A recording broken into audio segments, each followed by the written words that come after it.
Good afternoon, everyone. I'm Christos Xenofondos. I'm the Assistant Director for Administrative Services at the Rhode Island DOT and Chair of AASHTO's Committee on Performance-Based Management. Welcome to the joint quarterly meeting of the AASHTO Committee on Performance-Based Management and of the Transportation Performance Management Technical Service Program, TPM TSP.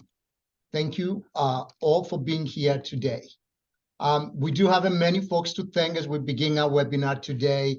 And I really want to thank and recognize our committee's Vice Chair, Jean Wallace of Minnesota DOT, our Secretary, Karen Miller of Missouri DOT, and our entire leadership group for their continued volunteer work and willingness to lead their respective subcommittees through the year.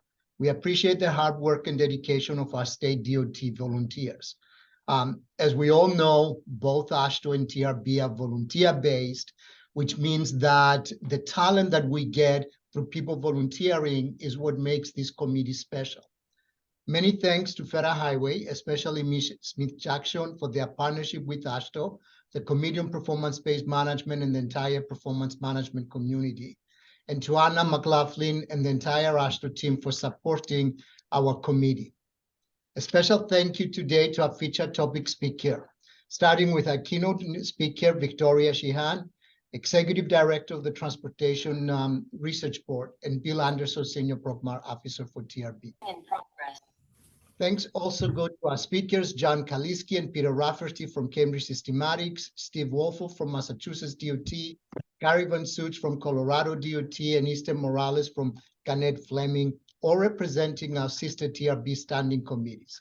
The relation that the Committee on Performance-Based Management has cultivated over the years with the TRB standing committees is really a great partnership that continues to evolve and become stronger and stronger. Our quarterly web calls aim to share AASHTO and Committee on Performance-Based Management Committee information and updates with our members, our stakeholders, and partners. Before we begin, please note that links to the notes and slides from today's webinar will be posted on the TPM Pooled Fund portal at tpm-portal.com, where you can also find recordings and material from past webinars. We would ask that you please mute yourself during the meeting to avoid distractions. We have reserved time for discussion today, and entering your information in the chat will help us organize that conversation. You'll be able to unmute yourself or raise your hand later on if you wish to speak. Today, we have a great program planned, and just a quick review of the agenda. So as I mentioned earlier, we're really pleased to have with us as a keynote speaker for this featured topic, TRB Executive Director and a great friend of state DOTs who has firsthand knowledge what it means for TRB and AASHTO to be working together, Victoria Sheehan. She will talk about the upcoming TRB annual meeting and also give us a preview of the critical issues of transportation that TRB has been working on. After that, John Kaliski from Cambridge Systematics will provide a summary of the upcoming TRB workshop on the Transportation Agency of the Future. Next, we will hear from representatives from TRB AJE 10, 15, 20, and 30 Standing Committee, and they will share with us additional information on what workshops, lectern sessions, and poster sessions are sponsored by their respective committees, so that when we hopefully all make it to TRB this year, we know where to go. Bill Anderson will provide an update on TRB's international activities and the engagement of TRB international partners. After that, we'll transition into our AASHTO Committee on Performance-Based Management business meeting with updates from AASHTO, Federal Highway, and our subcommittee task force and working groups.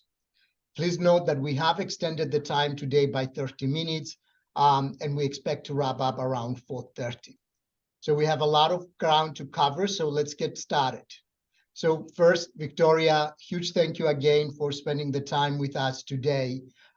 Victoria Sheehan is the Executive Director of the Transportation Research Board. She previously served as Commissioner of the New Hampshire Department of Transportation for 7 years, where she oversaw a staff of more than 1,600 employees and an operating budget of over $650 million.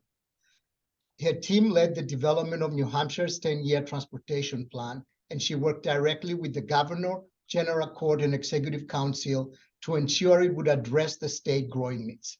Before joining the New Hampshire DOT, Victoria spent 10 years at the Massachusetts DOT, leading strategic planning and highway performance.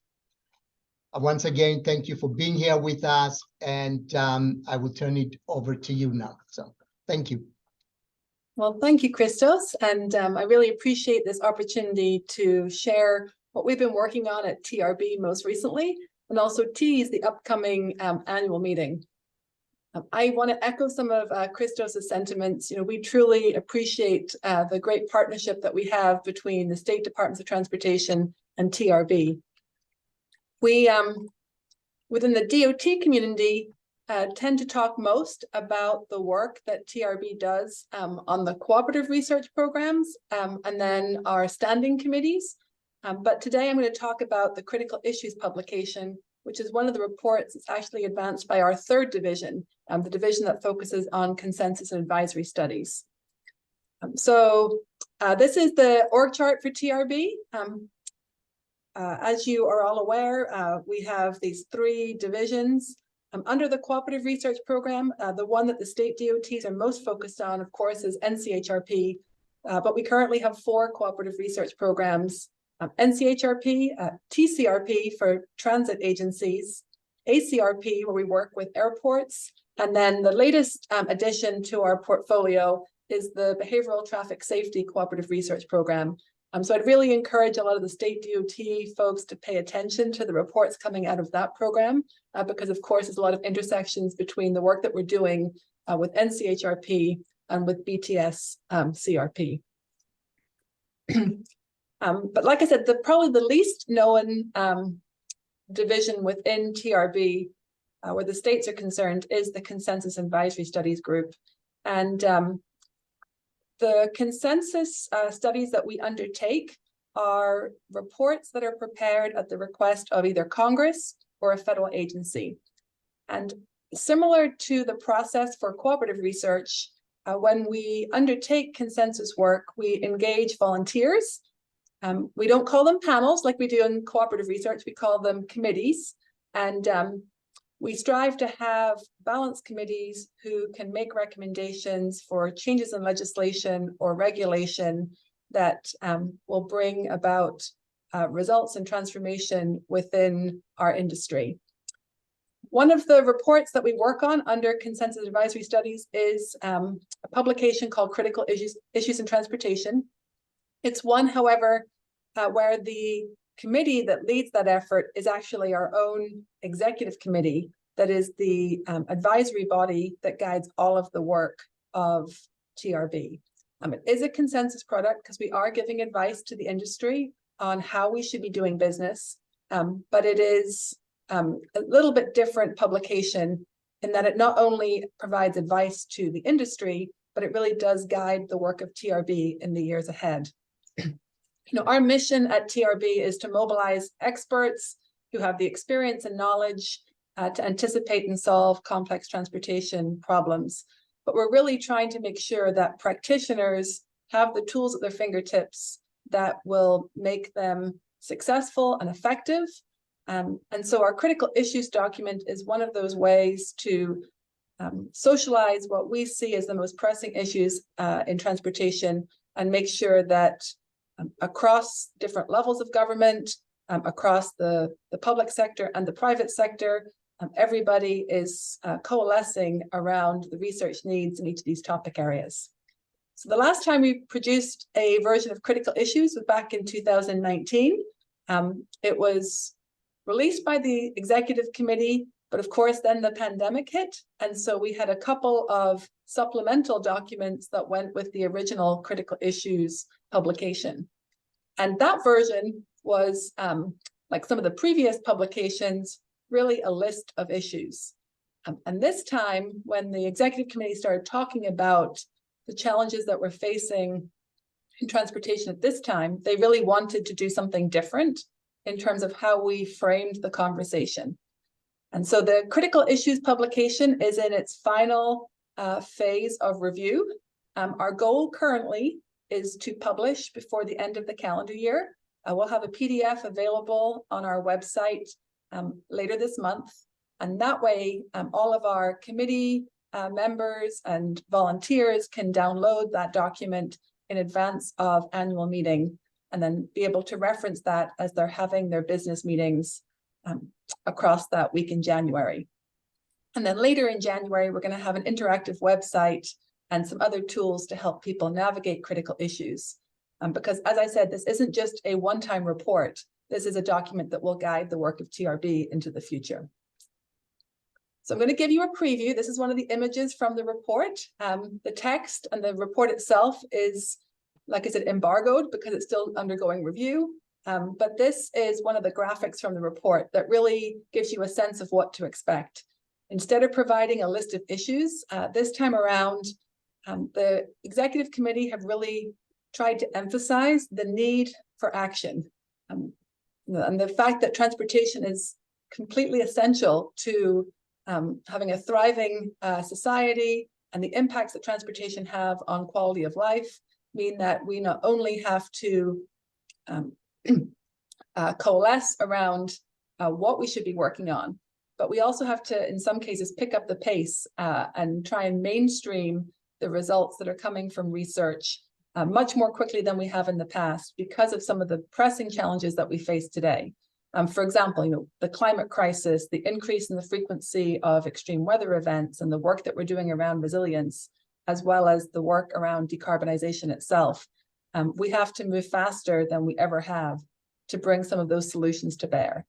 Likewise, we have a crisis on our nation's highways with an increase in fatalities and severe crashes.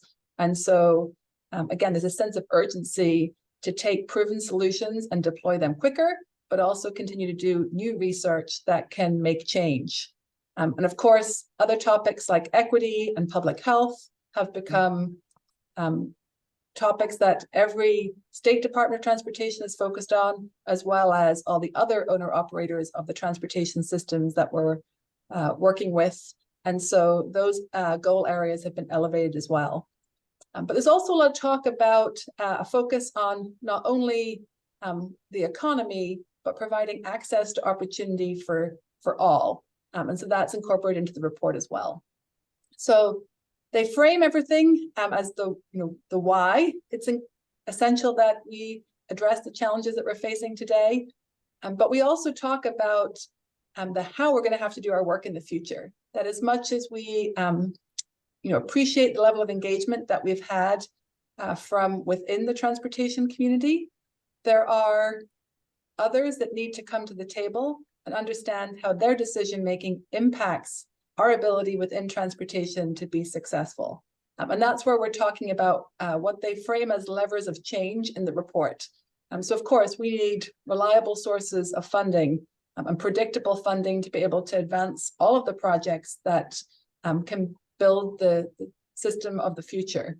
We also want to be leveraging innovation, but sometimes there's barriers to deployment of innovation and solutions, such as regulatory challenges, or more and more we're talking about workforce in every context, impacting our ability to deliver today.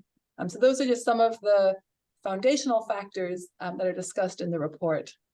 And then, of course, governance and land use and decisions that are made by other policymakers that have a direct impact on transportation, and how transportation decision-making really has to be baked into land use planning so that we can provide the most efficient transportation system for all. And so that's what you can expect in the document, rather than just this list of issues. All of the current challenges that we're facing today, or the opportunities that we see in the future, have been nested under these 5 societal goals. Of course, we talk about the infrastructure itself, the systems that we are challenged with maintaining and building, as well as a lot of focus on mobility solutions and the users of the system, and how the modes of transportation are changing, and even the way that we work across modes will need to change to support this future system of systems that we believe we're moving towards. So we at TRB are not the only ones thinking in this way. USDOT released their strategic plan for research, development, and technology at last year's annual meeting, back in January of 23. And it aligns with the USDOT strategic goals, an overarching strategic plan. And so you'll see a lot of the same words in their document as those that we've included in critical issues. And I think there's a similar tone in that we really need to bring about this transformation and accelerate the pace of change, which will require working in a different way into the future. And USDOT is also talking about this future transportation system of systems. And this is the National Transportation Research Vision that USDOT has developed. And of course, TRB, as a recipient of federal funds, both from our state DOT sponsors, as well as the federal agencies that sponsor our work, we want to make sure that what we're doing aligns and fits with this national research vision. And so I mentioned that we consider critical issues to be a consensus product. There are other consensus products that I think the state DOTs would be interested in. For example, just next week, we are releasing a report on transportation equity metrics. This is the first in a 3-phase project.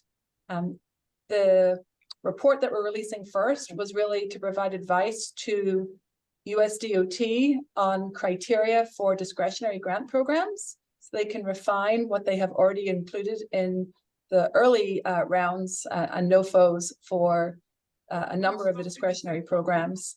So that report is coming out next week. And then in phase 2, we will start next year talking further about the research needs in the equity space.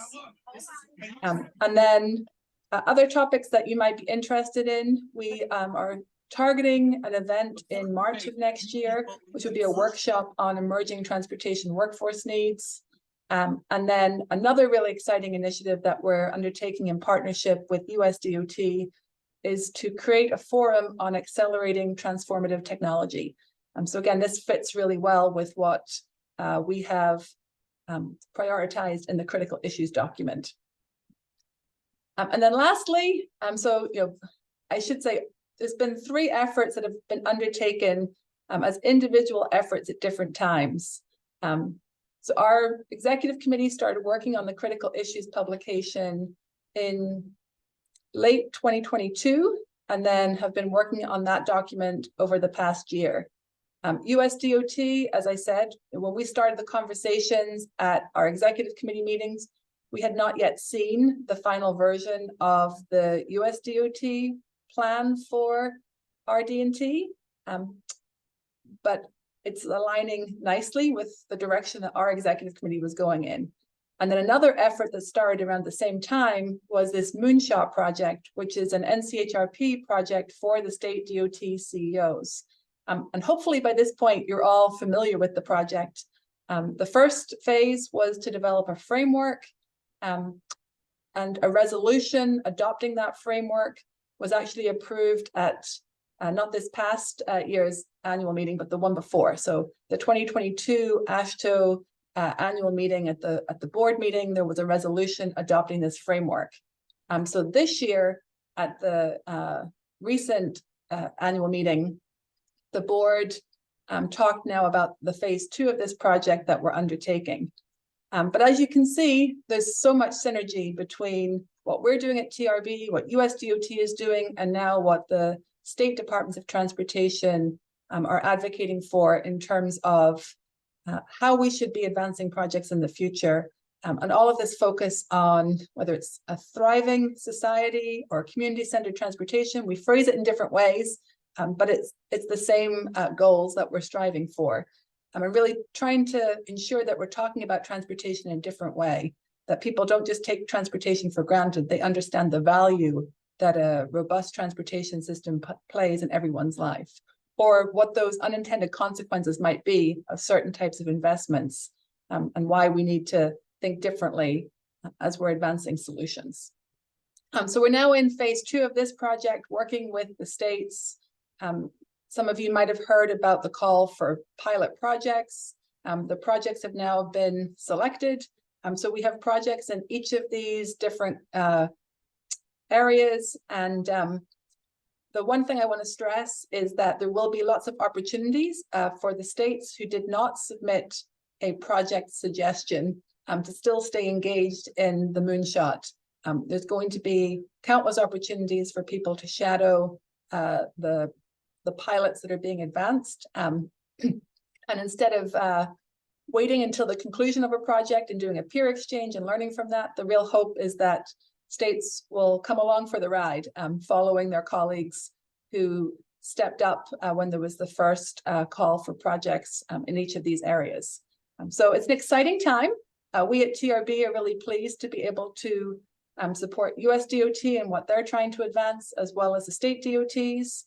And certainly all of the work that we're doing aligns with these respective efforts.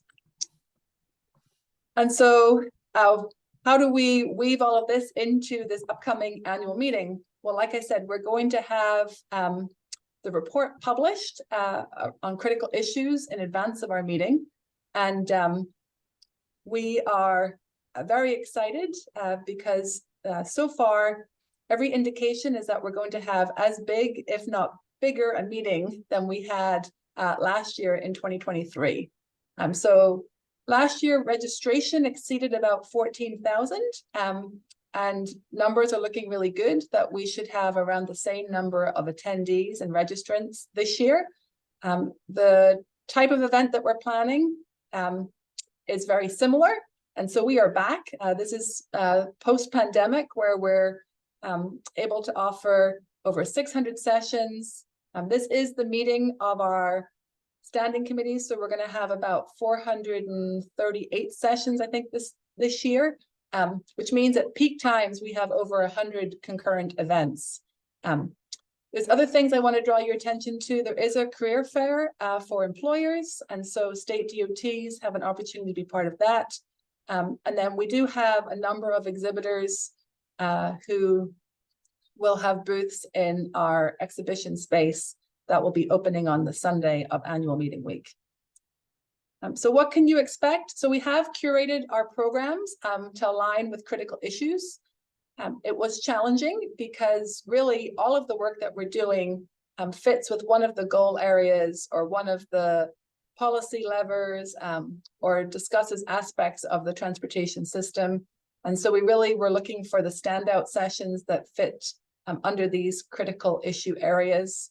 So if you go on to the conference webpage and look at the program and agenda, you can look at these curated programs as well as the list of spotlight sessions. Under technology in particular, people have been asking us what's going to be in critical issues around AI or automated vehicles.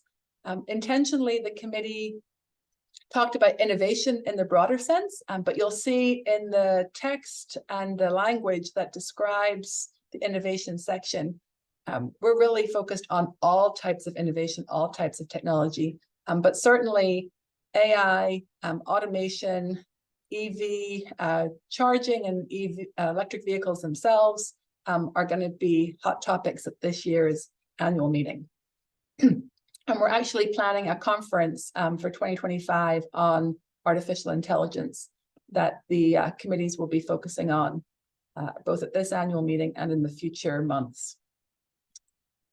But we're really excited by the level of support that we're seeing from both the state DOTs and from US DOT.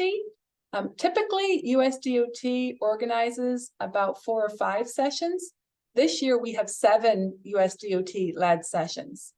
So there are countless individuals from the administration speaking at other lectern sessions, but the fact that US DOT took the lead and has ownership of 7 sessions is really exciting. And the secretary even had a request. He wanted a session specifically on new materials for infrastructure. And so that's an added session on Wednesday afternoon. So you'll see there's a lot of different topics.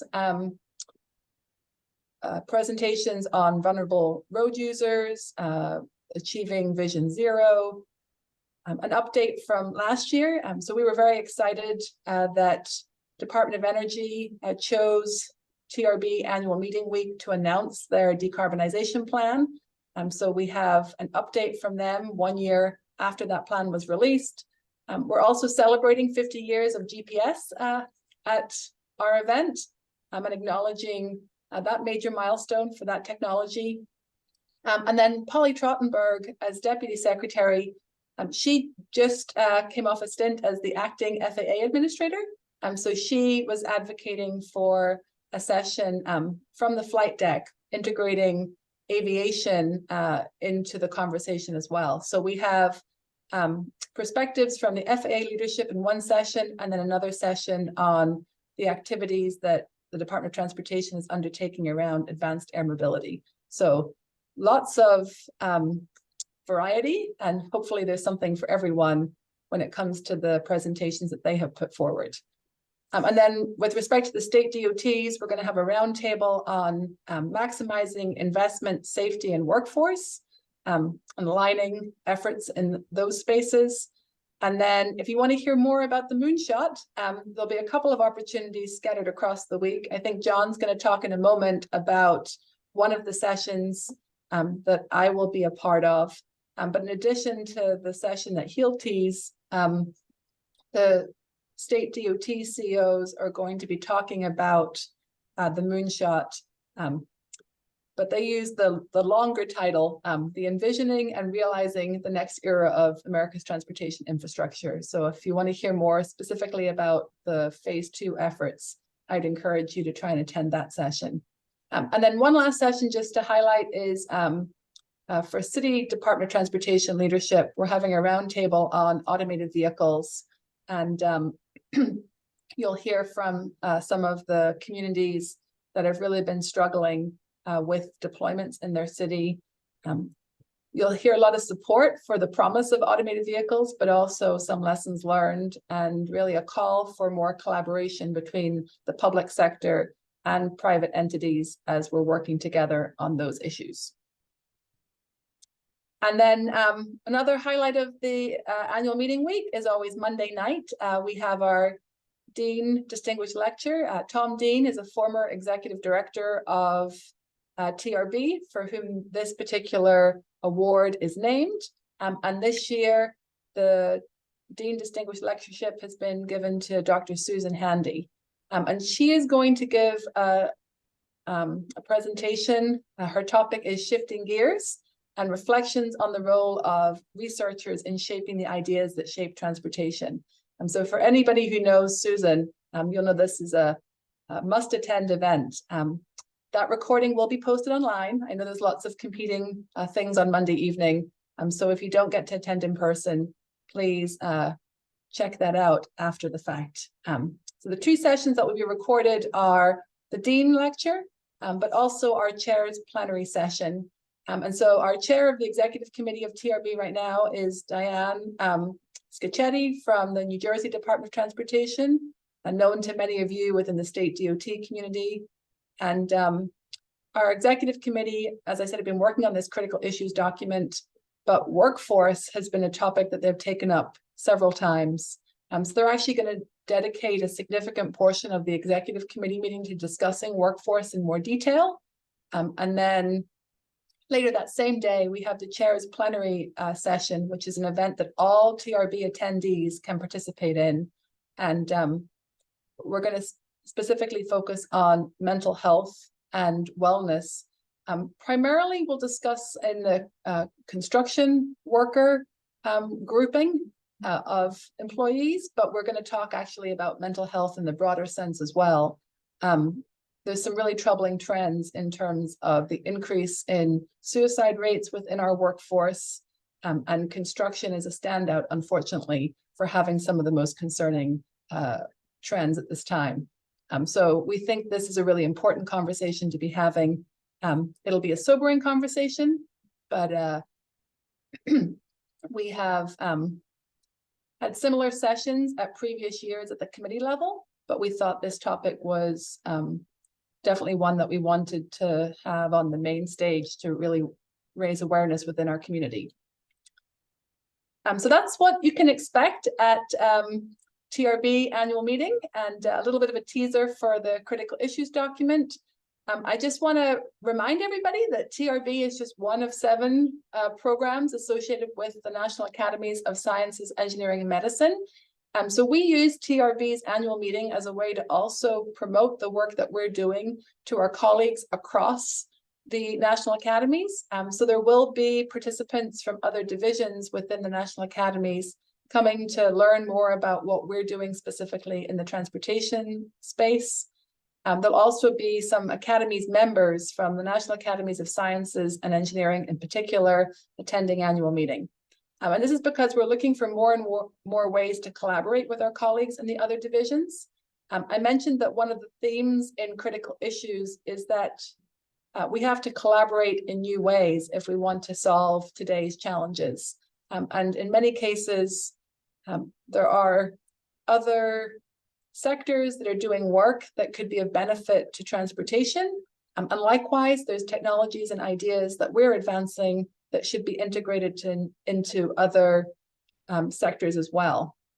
So one of the initiatives that the National Academies has undertaken is called the Climate Crossroads Initiative. It's really an opportunity for all of the divisions at the National Academies to highlight the work that they're doing that is related to climate. And so, for example, as we talk about decarbonization across our committees and trying to reduce the carbon footprint associated with the construction industry and other endeavors, we have other groups within the National Academies that have been having similar conversations because those same materials are used in vertical construction as well as horizontal construction. And there's staff here at the academies that are working with different areas of government. So we're trying to break down some of those silos and bring more of that experience to the work that we're doing at TRB, as well as expose more professionals to the transportation challenges that we're facing as well. And so the Climate Crossroads was launched this year, but next year is when we're really going to pick up some momentum. And the work that we're undertaking is organized into 3 areas: accelerating decarbonization, cultivating climate resilient communities, and ensuring thriving ecosystems. So these are 3 topic areas that we have been working on extensively at TRB as we undertake our research. So we really want to also use this as an opportunity to showcase what we're able to accomplish with all of the volunteers who support our work. And then lastly, we are not just partnering on items like climate. We are just next week actually going to have a joint session with the Health and Medical Division of the National Academies to talk about the increase in fatalities on our nation's roadways.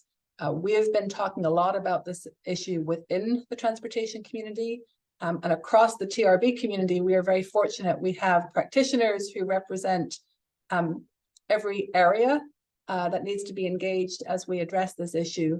Of course, we're embracing the safe systems approach, but there's other professionals who we can lean on, as well as examples from other parts of the globe. And so we saw this as a real opportunity to partner with our colleagues at the Health and Medical Division. So we're having a workshop next week to talk about research needs and projects that could be undertaken either by TRB or by our colleagues at HMD to really move forward more aggressively in this space as well. So there'll be some fresh faces, hopefully, at annual meeting as we engage more of the practitioners that traditionally have worked with other program areas and not with TRB directly. So it's a busy time. We're really looking forward to welcoming everybody to annual meeting, and hopefully you'll be able to join us for the entire week and take advantage of all of these offerings. Thank you so much, Victoria. I know this is a tremendously busy time, not just for you, but for all of the staff at TRB. So we really appreciate the fact that you made the time to be here with us today and share both about the critical issues, but also about the annual meeting. Do we have questions for Victoria? I didn't see any in the chat before. We do have one in the chat, Christos. We do. Gary Van Such asked if some of the information from this report, will be included in the chair's plenary session during the TRB annual meeting on Wednesday afternoon. Yes, so we will be talking about critical issues in a number of different arenas across the week. Starting on Sunday when we have our all chairs meeting, and then weaving it in throughout the entire conference. This will be the first time that many people hear about the report. So we're also going to have postcards with QR codes so people can find the document as well. And then we do have another question. What does transformation mean as a strategic goal? And how would we know whether we were achieving it or at least making progress toward it? So you've asked a question that I have asked several times of our colleagues at USDOT. I think, as I mentioned, we have such pressing issues when it comes to climate and safety and equity in this country that we have to find solutions and we have to deploy faster than we have before. And so when we talk about transformation, I think all of the research that we do is affecting change, but they really want to see us move quicker and not only conduct research faster, but most importantly, be touting the successes when research is implemented and then fostering support so that we can mainstream solutions at a faster pace. So I think that's what they're talking about with the transformation. It's really how quickly we can get from research needs to sort of full saturation of the research results and full implementation. But this has been a question that's been posed a couple of times. Even USDOT is asking some of the university transportation centers to think differently about the projects that they undertake. And we're all feeling this sense of urgency to move faster. But well, how do we define success and what does it look like? I think the metrics that we're going to be using will be really important. So even in critical issues, we've talked a lot about data gaps that we have. We can't measure our progress if we don't have all of the data that we need. And this is where I think the Committee on Performance-Based Management is one of the committees that can really facilitate and help on that when it comes to helping with identifying metrics and and measuring performance. So we have a question also from Matt Holbrick. It seems like the relationship between TRB and the DOT AASHTO is evolving. Can you comment on how you see the future of the relationship between TRB and the DOTs? So the biggest supporter of TRB financially is the State Departments of Transportation. About 60% of the funding that we receive for our core activities, that's our standing committee work, preparing for the webinars, the conferences, TRID and the library, the transportation research record. All of those services that we provide are sustained by a number of sponsors, but the biggest contributor is the state DOTs. And then, of course, the state DOTs are the ones that select the projects and oversee the NCHRP program. And so we're always going to have a really strong working relationship with the State Departments of Transportation.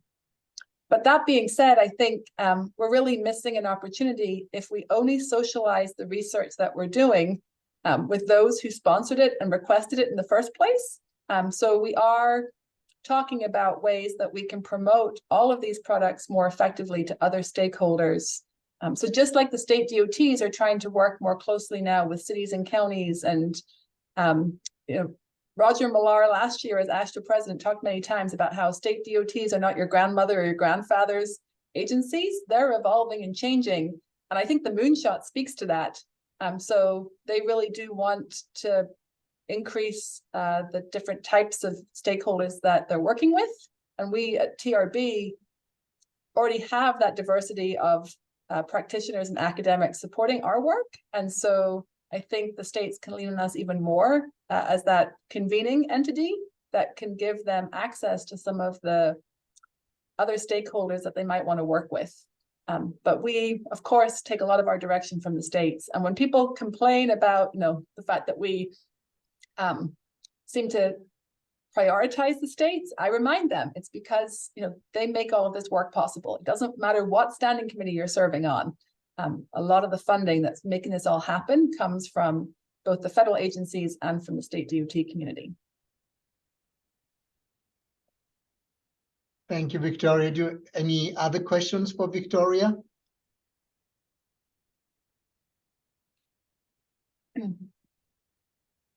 Just as I'm wrapping up, Christos, I want to thank anybody who does volunteer on the TRB committees or who steps up to serve on panels. Jim Timon says this all the time. We rely on volunteers to conduct our work, whether it's at AASHTO or within TRB. And so we truly appreciate the time that you commit to the projects that you undertake. For some of you, it really is part of your day job, but for others, we know it's nights and weekends and all this additional time that you're putting in. And so our staff are here to serve you in many respects and try and make it as easy for the volunteers as possible. But we recognize the extraordinary commitment that you make. Thank you so much. And, looking forward to continuing this partnership and, continuing to enhance it and expand it in the future. Right. Thank you. All right. Thank you, Victoria. Now, I'd like to take a minute that we went through the questions. We're going to move to our next presentations and talk about a summary of the upcoming workshop for TRB, starting with our next guest speaker, Jan Kaliski. Jan is a vice president of Cambridge Systematics, where he guides the firm's work in transportation policy, planning, and management. He's the project manager for NCHRP 2024-138, and he's working with the AASHTO to develop a vision for the next era of transportation and the individual and collective actions state departments of transportation can implement to achieve the vision. And now you know why we call it the Moonshot Project. He has worked with multiple public and private organizations to understand trends, disruptions, and potential futures, and to help define visions and goals and develop and implement strategic plans. With that, I'll turn it over to John to give us a briefing on the proposed workshop at the upcoming annual meeting. All right. Well, thank you, Christos, for the introduction and for the time here today. And thank you, Victoria, for giving me a little teaser for this session. We're very excited about this. This is a workshop that'll take place Sunday afternoon at TRB, and it's in the time slot that many years has been where the Committee on Strategic Management has held their War Games or Strategy Games interactive session, and we're expanding a bit this year on this theme of the transportation agency of the future. As you heard in Victoria's presentation, there's a lot of synergy starting to happen as we look at the TRB critical issues report, the US DOT R&T strategic plan, the AASHTO visioning process or moonshot. And thanks to Christos, we also connected into an effort that PARC, the World Roads Association, has been doing, looking at the transportation agency of the future. So we have a session workshop Sunday afternoon that will look at a number of these research activities. What are they telling us about the future of transportation? And more importantly, what are they telling us about the future of the transportation agency as agencies both in the US and around the world respond to some of these macro trends and new challenges and visions. You can see the committees who are co-sponsoring this activity, many out of the Executive Issues session and also the International Coordinating Council. If we can jump to the next slide, the purpose is really to describe how the mission, or how what Christos would describe as the North Star of transportation agencies, is changing. And I think you saw many of those key words in Victoria's presentation as we look at how transportation supports society, how it become more community-centered, how we focus on public value. So we'll talk about that research. We'll talk about how agencies are evolving their structure, workforce processes, and partnerships to address their changing mission, the levers of change concept that Victoria touched on as well. And then because this is TRB and because we want to keep this partnership going, we'll also take a moment to look at what are additional research or collaboration activities in this space. So there'll be a combination of some quick research reports, some panel discussions of some industry leaders, and then small group discussions on roundtables of those who are participating. The next slide just kind of quickly hits some of the speakers you'll get to hear from. So Victoria will be there. She'll be moderating the first panel, and we really appreciate, Victoria, you're making this a priority, knowing how busy you will be that week. We'll hear reports on a number of these research activities. Patrick McKenna, who's the chair of the AASHTO panel, the 2024 panel for the Moonshot or Vision Framework, will give an update on that process, both the vision itself and the 13 initial deployment states who have started work. Christos will give a report on the PARC research toward the Transportation Agency of the future. And then I know a number of us are on the call. We're participating in a session at the World Road Congress in Prague in October that was covering many of the same topics with many of the same speakers and some different speakers as well. And Deanna Belden, who is the rapporteur for that workshop, will share a few of the highlights of that discussion. So there's a little bit of a setting the stage for everybody as we gather in DC. Then the next slide kind of covers the panel discussion, and we're very honored to have a great group of industry leaders joining to share their reflections on some of these questions. Shaylin Batt will be moderating this panel, and we'll touch on some of the FHWA and USDOT activities. Patrick Malajak, who's the Secretary General of PARC, will be with us, and then 4 different leaders of agencies around the world. Megan Haggerty, who's the COO of Massachusetts DOT. Janine Miller, I think, wears many different hats. And actually, I think just Janine's experience running a number of agencies and being Director of Planning at Georgia DOT is a perfect snapshot of how agency partnerships are evolving. Greg Slater, who's the Executive Director of the Tampa-Hillsborough Expressway Authority, and then Alex Walsher from the Austrian road agency. So we're very much looking forward to this panel discussion, and then some time following the research reports and discussion to, in small groups, talk about some of these issues and just really look at how we can continue to research this topic, collaborate, and just work toward what the future of the transportation agency could be. So we very much appreciate all the co-sponsors for this workshop, for the number of people who have volunteered to serve as table hosts and note takers and so forth. We have a agenda and flyer will be circulating shortly, so help us get the word out. And if you are in TRB on Sunday afternoon, please join us for this conversation. We're looking forward to it. And thank you, Christos, for the time, and happy to take any questions if anybody has any on the workshop.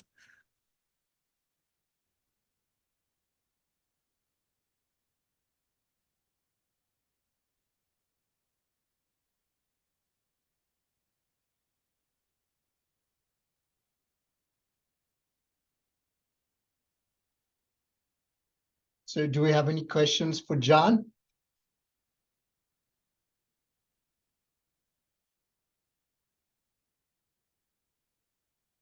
John, nice work. I hope that everybody who makes it to TRB actually really comes to this workshop. It's going to be really great to get people together.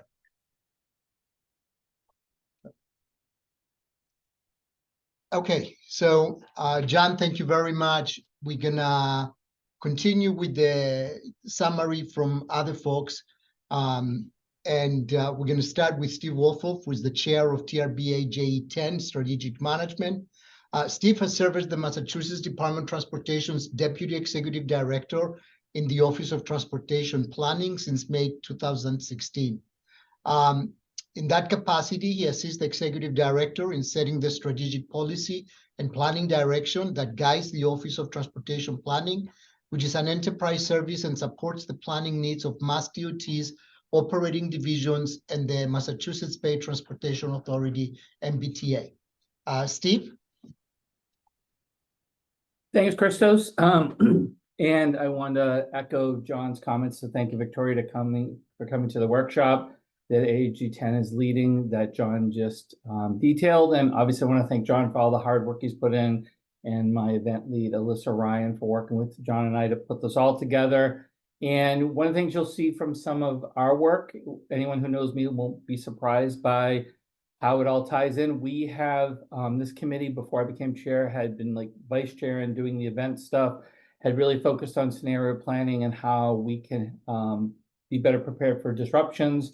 I was the presiding officer last September for the second TRB conference on scenario planning, and a lot of this work continues to kind of build off of it. Obviously, as John described, there's a lot of that behind the workshop, as well as how we're trying to tie in the work we do with the moonshot that Victoria mentioned earlier. So a lot of our work or our events at the annual meeting flow off of these themes.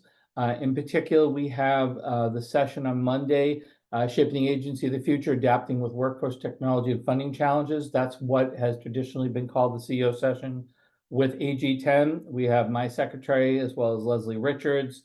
There's still a few kind of up in the air moving around with schedules, but that lectern session is meant to build off of what happens on the Sunday workshop that John will be the presiding officer on. And it's really to take some of the feedback we hear Sunday, share it with those senior leaders at that session Monday, and how they'll bring that to their agency. So hopefully if you go to the workshop, you will see and check out Monday's session where we follow up, continuing the discussion, as John said, started back in October. It will happen on Sunday at the annual meeting, and then with this CEO session on Monday. One of the other, actually, Chris, let's go back for a second. One of the other sessions real quick is our emerging leaders session. One of the things that we talked about a couple of years ago as a committee is trying to focus and highlight some of the leaders that are moving up in our organizations. And one of the ideas behind this is to provide some more diversity of thought, as well as just diversity in terms of leaders as they go through our organization. So that's the theme of this will be non-traditional pathways to leadership. Basically, folks that didn't start in transportation, but are actually growing as leaders within our transportation agencies. And that will be moderated by Melrose Pan at the Oak Ridge Lab. And then we also have our poster session off of Age of Disruption. So that follows very much along the lines of the scenario planning work I talked about earlier. Next slide, Christos. The next slide just is a little bit more detail of some of the folks. You'll see Liz Williams from our office is here. I think Sebastian had to back out, so we're looking for a few other speakers. Nate Higgins, who used to be at Cambridge Systematics and now with Slalom, will be participating, as well as Brandy Hendrickson. And as I said and alluded to the Monday CEO session, I believe Margaret had to back out, but I think we still have Greg. We have Leslie Richards, my secretary, Mona Tibbetts-Nutt, and we're actually adding a couple other speakers. So I think if you take anything away, we're continuing to talk about agile decision-making, scenario planning, and how it ties into the important work of the moonshot. So that's it. If anyone ever has any questions.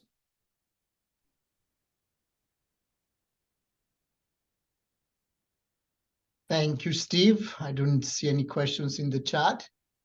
And we'll move along with the AJ15 Workforce Development Organizational Excellence and the sponsor sessions. Presenting on behalf of the chair of AJ15, Victoria Beale, is Gary Van Such from Colorado DOT, where Gary is the Director of Process Improvement and chair of the Committee on Performance-Based Management's Organizational Management Subcommittee. Gary? Christos, thank you. And it's a very exciting time coming up. Hope to see all of you. We have 8 slides, about 8 sessions. Yes, the Elite 8, just like in collegiate basketball, that I want to point out for you. It's a very exciting time. If you do join us on Sunday, certainly Sunday afternoon, I want to get in that session that John was just talking about. Sunday morning, our AJE 15 committee is co-sponsoring session 1008, Shaping the Future. It's all about artificial intelligence and AI. So excited to hear that there's also going to be a conference later on sponsored by TRB on AI. Come see the session on Sunday morning about AI and learn a whole lot. Next. The second session is actually for AJE 15 is our committee meeting. We're inspired by lots of different folks, including the paintings by the wonderful Norman Rockwell and this quotation, "The ear of the leader must ring with the voices of the people." We have a lot of business to conduct, and we want to hear from you. So if you have thoughts about workforce development and organizational excellence, come see us on Monday morning. We're meeting all morning in the Liberty Salon. Next.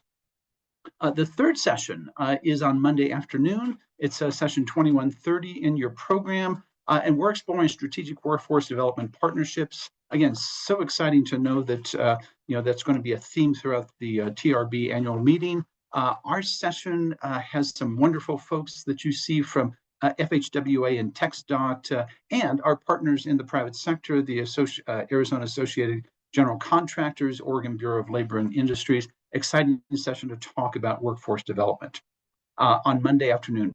Next, Monday late afternoon, we have a session with a fireside chat with State Department of Transportation leaders. I think you've heard a little bit about that already. We're one of the co-sponsoring committees on that. Very exciting to hear from folks in California, Minnesota, Connecticut, Georgia, and hopefully all of you as you join in that conversation on Monday afternoon. Next. On Tuesday morning, we have a wonderful session that includes folks from a lot of different organizations, particularly our colleagues in academia, where we're talking about workforce development challenges and solutions, wonderful solutions coming out of both the public sector here as well as the collegiate sector, not just in the United States, but from across the world. So please join us on Monday morning for that. On Monday morning later on, we have a poster session.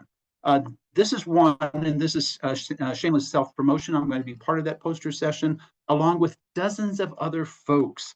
Please come to Exhibit Hall A, come see the posters, come talk with us, come ask lots of different questions on Tuesday. Next. Also on Tuesday in the afternoon, we have various workforce development papers authored in the academic arena. We have some wonderful discussions there about some frameworks for workforce development, some forecasting, and actually a case study also. So come join us on Tuesday afternoon. Next. And we don't have anything on Wednesday, but on Thursday morning, we are co-sponsoring the Future of Transportation Workforce Development Life Cycle. It's a wonderful session. We're going to be talking about future workforce development issues and perhaps even come up with a solution or two. So if you're around on Thursday morning, if you stay for the very end of the annual meeting, come join us. Thank you for allowing us to highlight the Elite 8 that are being co-sponsored by AJE 15, the Standing Committee on Workforce Development and Organizational Excellence. I'm open for any questions, and otherwise I'll turn it back over to Christos. Anybody have any questions? Going? No, I Going? not any Gary. So, all right. Thank you. Thank you so much, Gary. And we're going to move to AJE 20 Performance Management and Peter Rafferty from Cambridge Systematics, who present on behalf of the committee. Peter is a member of the committee, and he's presenting on behalf of the chair, Michael Grant from IACF. Peter is a senior associate with Cambridge Systematics with experience in spanning transportation planning, engineering, performance management, research and development within government, consulting, and academia. Peter? Thank you, Christos. Yeah, it's good to be with you folks. Gary, that was great. I don't know if it's just me, but this TRB seems to be shaping up to have a lot of really good content. For the Performance Management Committee, again, Michael Grant is chair. I'm just subbing. Of course, we'll all be there Sunday afternoon for the Moonshot workshop, but then starting Monday morning right away at 8 a.m. and then through the week, we have a number of different sessions there. And each of the next 4 slides touches on the ones that have an arrow on there, which are the ones that I want to highlight. And then we wrap up with the workshop on Sunday morning as well. I'll come back to that. So next slide is asking the question, how well or not are we doing with all of the different initiatives, projects, programs, activities, actions, etc. And I'm really I'm facilitating this particular session. I met with all of the presenters just yesterday. I'm really looking forward to this one. We have a federal, state, city, academia. It includes transit, structures, active transportation, a real good range of things and the folks here are those involved in performance management, which are willing to take an insightful retrospective after they do these things to revisit whether or not they really have the evidence needed to know if they're moving the needle on something. And with this focus on alignment with the organizational strategy, as well as an eye toward actual outcomes that are improving conditions for all of our system users. The next lectern session on the next slide is right there. Evolving measurement. So another priority of the Performance Management Committee as we work to improve the practice of performance management is looking at data and technology and new ways of using existing data, or how do we leverage some emerging data. And so this is going to be another really good one that's taking doing some really clever things in performance management. There is a fourth entry that just came up this week that we are adding in there with some friends from the Maryland DOT. The next one is the poster session, and the committee received a number of really good papers, and these 4 were selected for the poster session. And I'll point out there are 3 universities, but also the US DOT has one there because of the importance of evaluating how we are doing with where our investments are going. And so that's part of that one. The other one I'll really draw your attention to is the last one from Georgia Tech. I'd keep an eye on some of those researchers there in the work they're doing with the practice of performance management brought to bear on resilience and equity and the intersection of that. So that's a poster of keen interest for me personally. And then the next one is the workshop on Thursday morning. And I'm sad to see that it is at the same time as the workshop that Gary just mentioned. But I did notice that theirs is in 147A and this is in 147B. So coffee breaks or whatnot may allow you to peek into one or the other. But this is going to be a really good interactive one. Deanna Belden's also involved in setting this one up for us. And the point of this one is coming back to some of these more challenging measures that continue to be tricky for the performance management community to define really well in the same way that other more conventional measures have been used, such as, say, number of crashes. So this is spanning everything from climate with greenhouse gas and carbon reduction to equity and access and how we're measuring that, and then resilience. And that one's getting a lot of really good attention in a lot of different ways, but this one is specifically taking a look from a performance management perspective, and how does a community or jurisdiction gauge how resilient they are over time as they do all of these different initiatives. So that's what I have. Thank you, Christos. Thank you so much, Peter. If you have any questions for Peter, please enter them in the chat. Similarly, for our previous presenters, as they can monitor the chat and provide more information for any of the particular sessions. So next, we actually will be presenting on the Asset Management Committee, AJE 30, and presenting for that will be Esther Morales from Gannett Fleming, where she's a senior project management. She's speaking on behalf of the chair of the committee, Meredith Hill from Maryland State Highway Administration. Esther? Thank you, Christos, for the time given here. And this is going to be hard to read, but a lot of the events that are in this flyer have already been discussed by the previous speakers. But I want to draw your attention here, and I'm going to walk you through what we have. At the top, we have different committee meetings. Our committee meeting will be on Monday morning. This time, we have a big room, and we have 4 hours allotted to it. We have a speaker, which I'll mention in a second, and we're really excited to touch on different items, including research, liaisons and partners, some TRB business items that everybody's welcome to participate in, and some section highlights. So you don't want to miss our committee meeting. There's going to be a lot of good discussion in it. And similarly, you will see the Transportation Asset Management Education Subcommittee meeting, the Risk Management Subcommittee, and the State of Good Repair Subcommittee meeting. And again, all of these events can be found using the QR code that we will have as part of the flyer. Now, I want to draw your attention to the lectern sessions. So our committee is hosting 2 lectern sessions this year and also co-sponsoring another one. I think that why risk matters has already been mentioned, a fireside chat with state DOT leaders. And then the 2 that we're hosting are related to asset management of ancillary assets and transportation asset data technology systems. As you've heard, there's a lot of synergies and a lot of crossover in the topics that are being discussed. We're going to be talking about performance management, data management, resilience, but giving you a sneak peek of the asset management of ancillary assets session.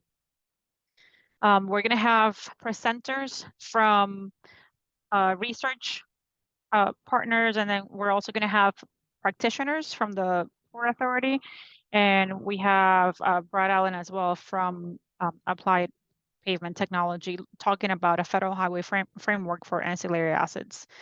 For our other session, asset data technology systems, there's a lot of a wide range of topics being discussed. We're going to talk about the value and potential of satellite-based inspections to inform transportation asset management decisions. We're also going to talk about North Carolina DOT's use of Artemis. It's an advanced artificial intelligence and machine learning-based digital twin of its highway system. That one sounds really cool. And using information from vehicles to assess asset condition. So again, there's a lot of different topics under the umbrella of these lecture sessions that you're not going to want to miss.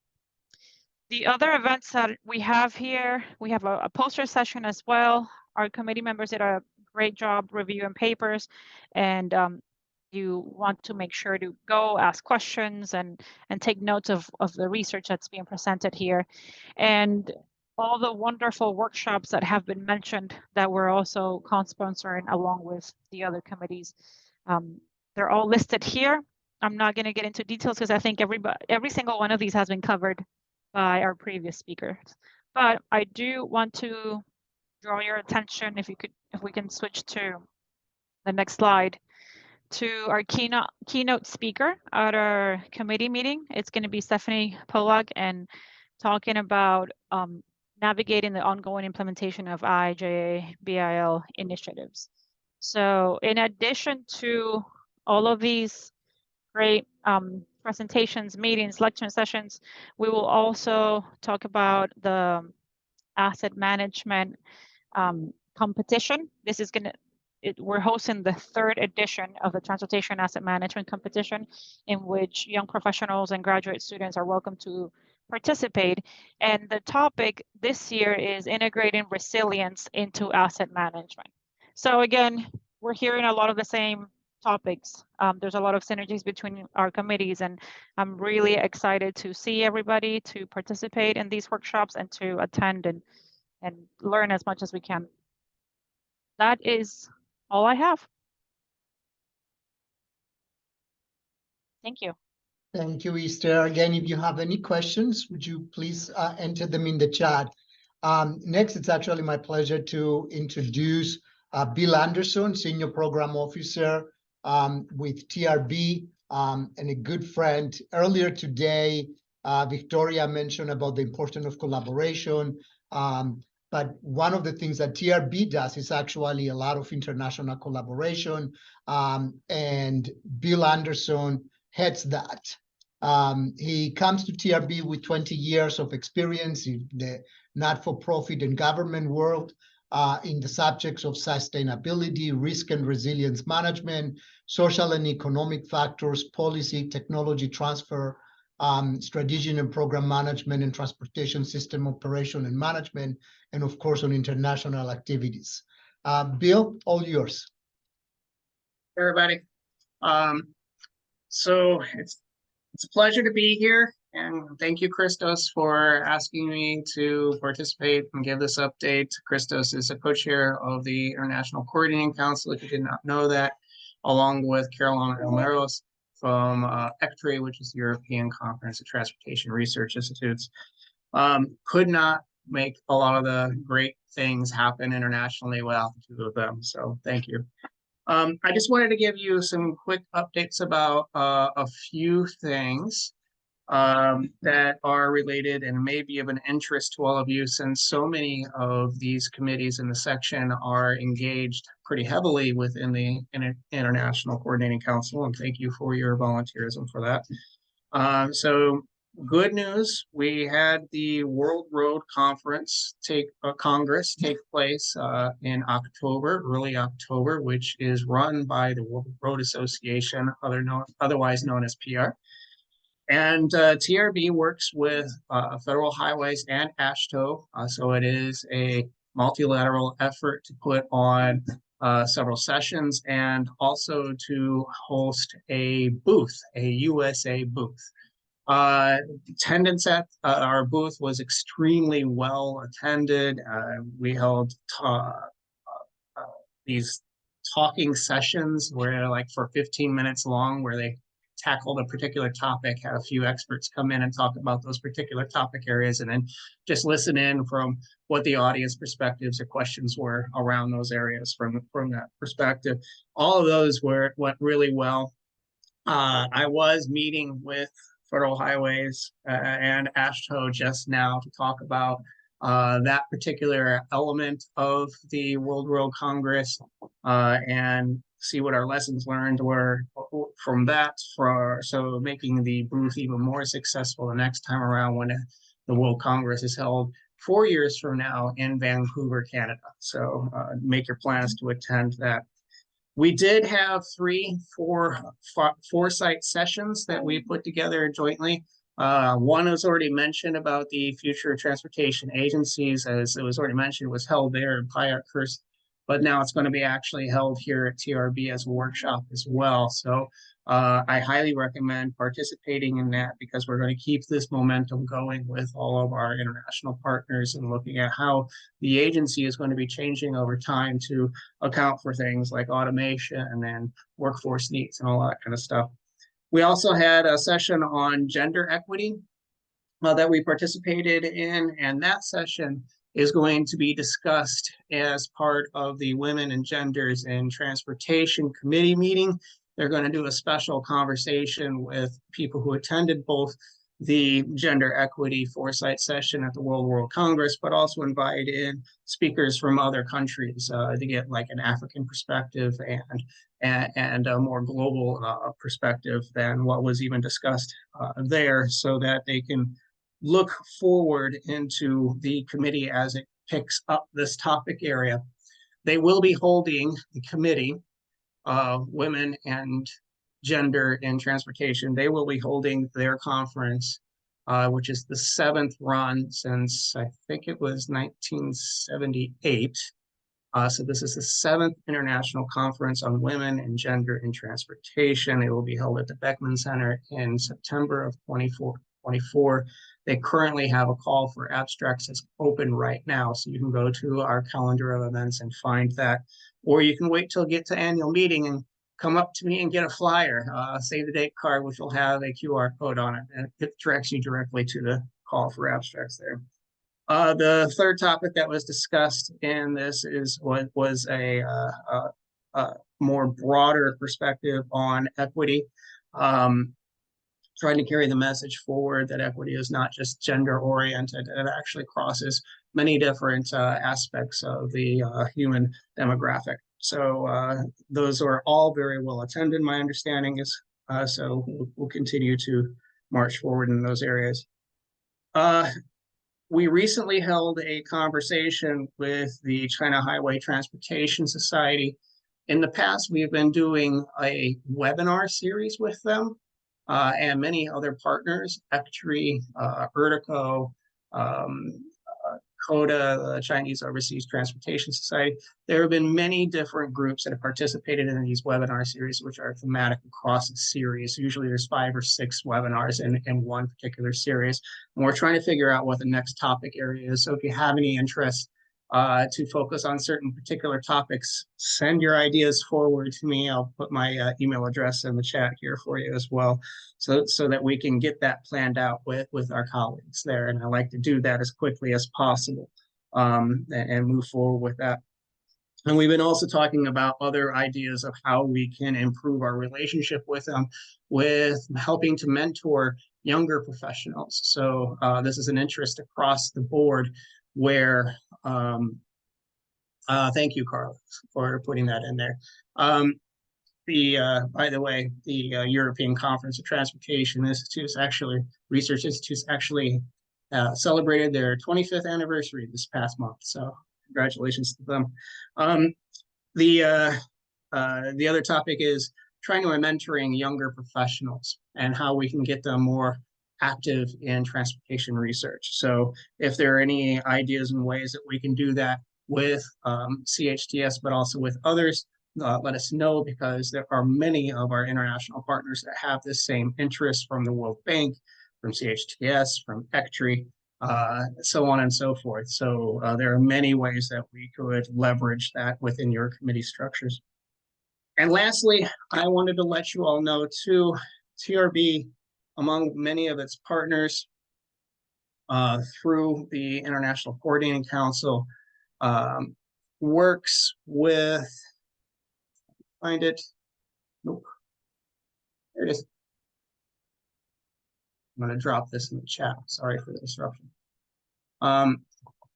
Works with the International Transport Forum to add in science-related subjects into their program for their annual summit that is held every May in Leipzig, Germany. We work with the European Commission, ECTRI, the World Congress on Transportation Research Society, WCTRS. We also work with the ITF on planning this particular series of sessions. We held 3 spotlight science sessions in their program, and we also include research-oriented presentations in other sessions that we get asked to if we have a speaker that can talk in those particular topic areas.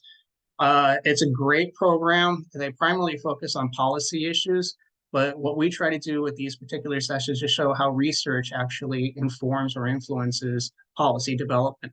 And the sessions are very well held. We used to do a standalone workshop, which was an ancillary event to their annual summit. That was so successful that they asked if we would actually bring those top conversations into their actual program, so that the ministerial attendants could actually listen in and gain value from those conversations, because they weren't always able to attend the workshop as many as they would like to have seen present, because there are many other meetings happening just the day before the summit begins, which you can imagine, since they'll all convene within one particular area. And I put the link in so that you can see the call for abstracts. TRB takes the lead on organizing the call for abstracts and running the process for reviewing those abstracts. And with that, Christos, is there anything else that you would like me to mention? No, Bill, I think this is great. Thank you so much for leading all of these activities. It's really, for all of the different TRB members that we have on the call today in the different committees, you know, both Bill and I, you know, for the International Coordinating Council, we're always available if you're looking for speakers from any part of the world.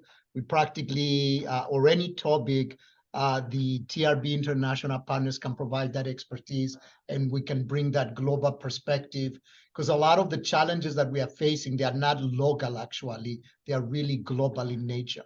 So, and I have one more thing I'd like to mention, which is kind of unofficial. So we're currently working on with international partners, love working within the Big Ten environment. And they like to show their appreciation of us being able to convene and collaborate together by holding a reception.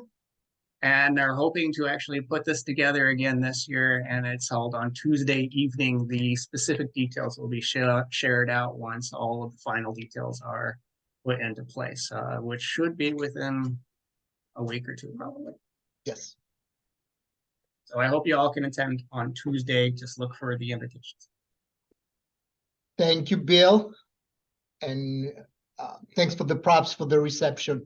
So next we have Anna McLaughlin, the new Program Director for Transportation Program Management for AASHTO, where in this capacity, Anna is the AASHTO staff liaison for the Committee on Performance-Based Management and is responsible for managing the work with the Committee on Planning and Committee on Data Management and Analytics.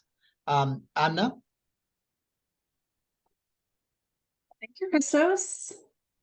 I have just a couple updates that I wanted to give today.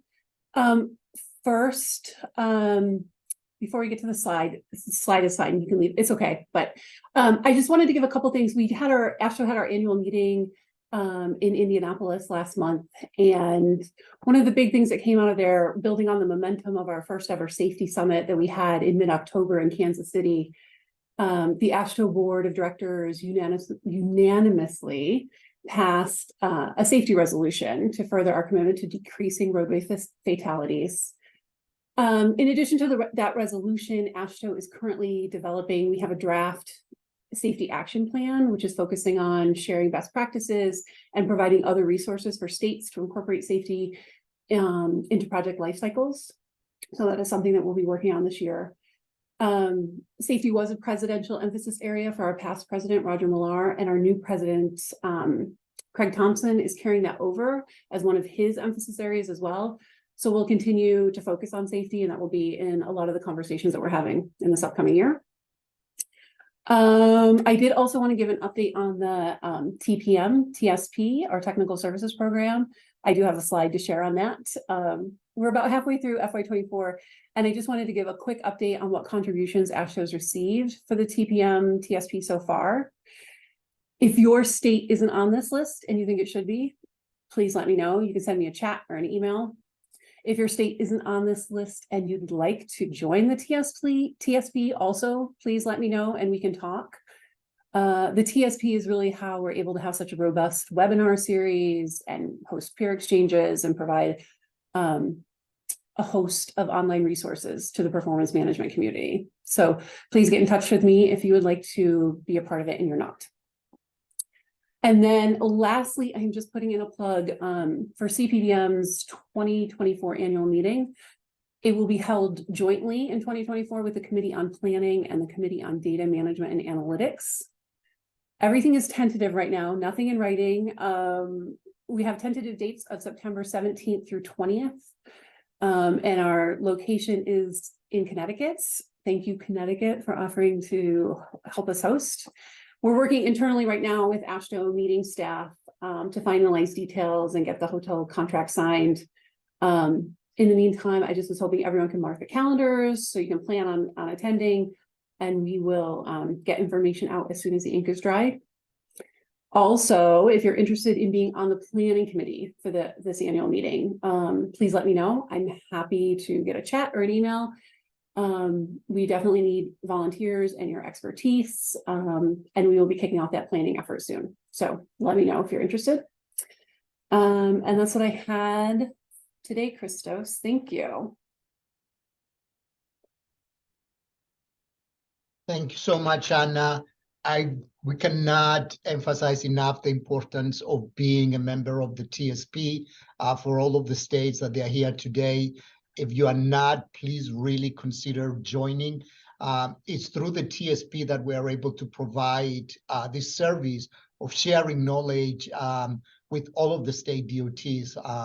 And the TSP is really the successor to the pooled fund that we have been running for a while, and which we are closing at the end of this month. So it's important to really be participating in the TSP. Next, it's my pleasure to introduce Tony Smith-Jackson, our partner at Federal Highway Administration, team leader for performance and asset management since September 2022, and a great partner to the Committee on Performance-Based Management.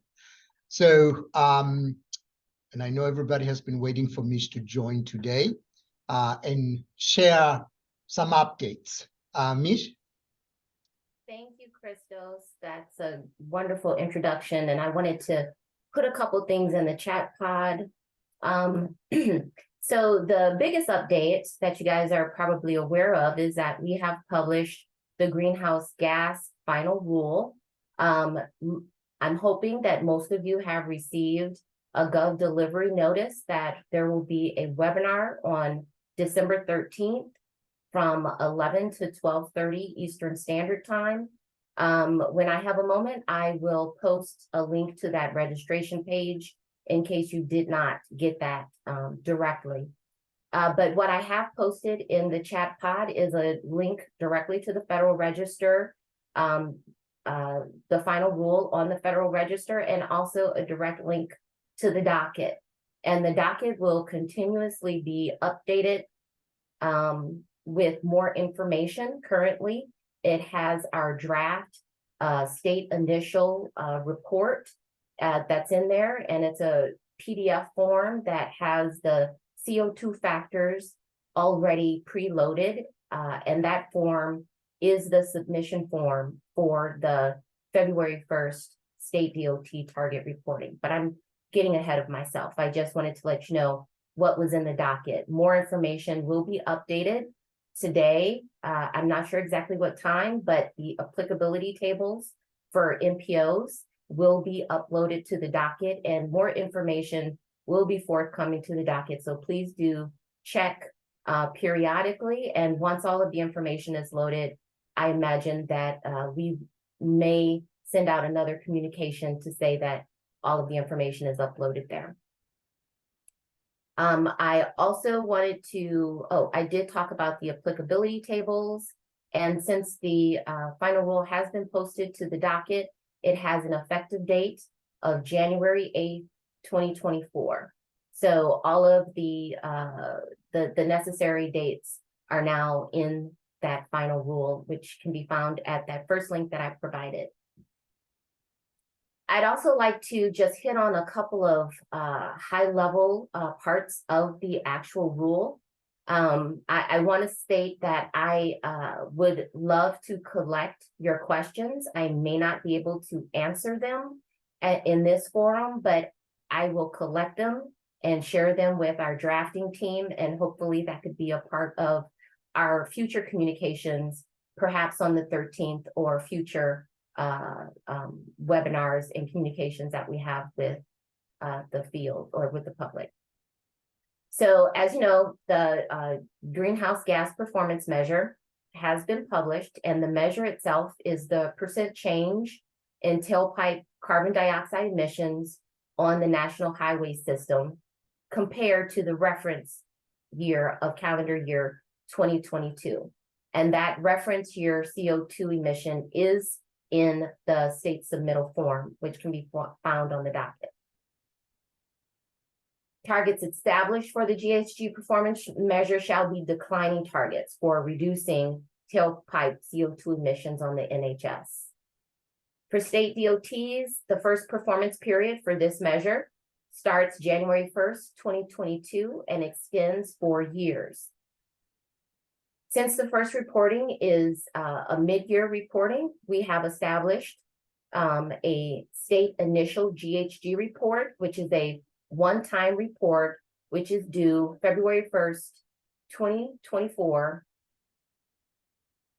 Starting in 2026 and every 4 years thereafter, state DOTs will establish 2-year and 4-year targets for this measure, and will be reported similarly to other federal highway performance measures through the performance management form, October 1st of every even year.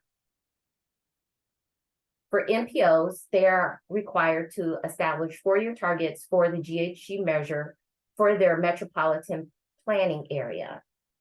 In addition to that target, when boundaries of 2 or more MPAs intersect any portion of the same UZA urbanized area, the MPO serving that UZA is required to establish a single joint 4-year target for the UZA. This joint target must be unique and quantifiable target and will be established in addition to the MPO's targets for its metropolitan planning area. As with other performance measures, the MPO shall establish any of these targets no later than 180 days after their respective state DOT establishes their target. MPO long-range plans and tips must be updated to include the GHG measure no later than 2 years after the effective date of the final rule. And as I mentioned, the effective date is January 8th, 2024. So that's just my high level pointing out the salient pieces of the regulation. On December 13th at our webinar, there will be more information provided in more detail, and I encourage all of you to register and attend that event. So that's all I have for today. Okay, that I was just looking at the chat. That's all I have for today, and I can turn that back over to Christos. Thank you, Mish. Do we have any questions for Mish?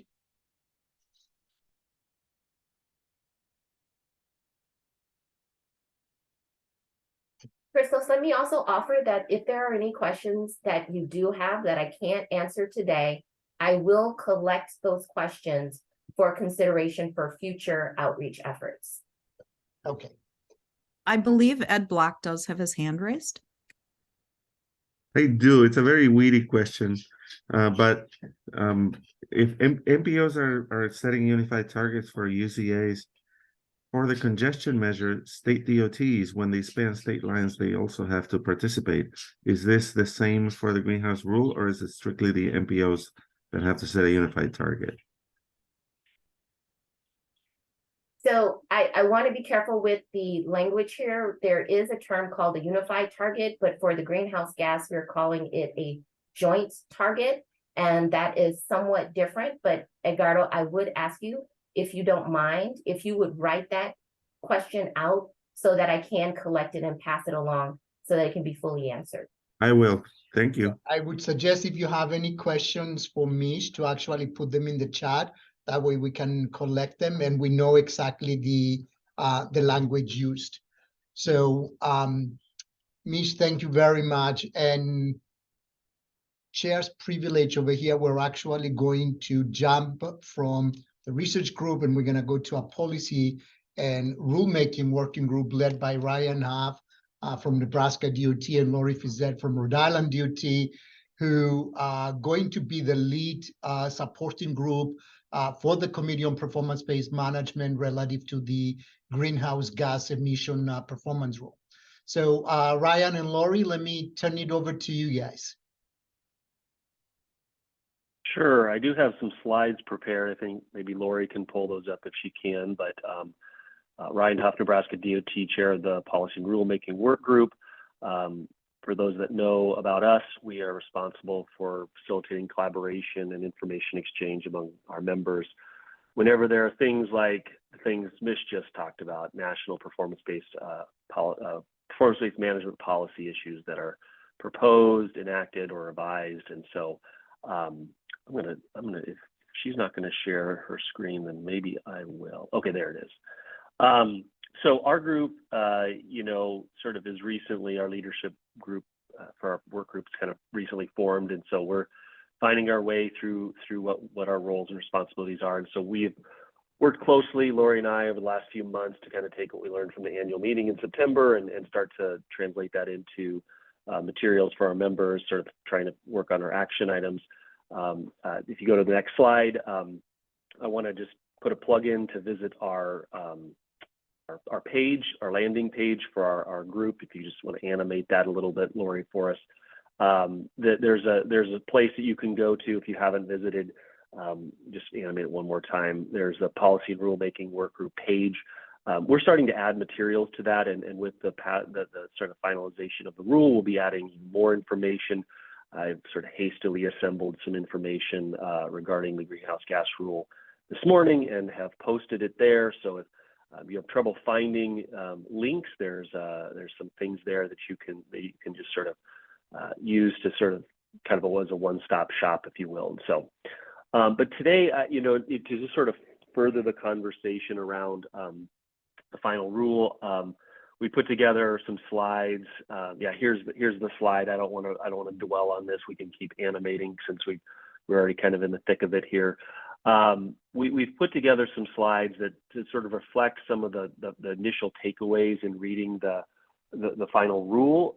I think the good news is that it sort of is heavily reflective of what we saw in the draft rule, and so there isn't a lot of surprises. If you want to go to the next slide, but just to build on what Mish was talking about, I just sort of kind of visualize some of these things. You can just keep animating if you want, Lori.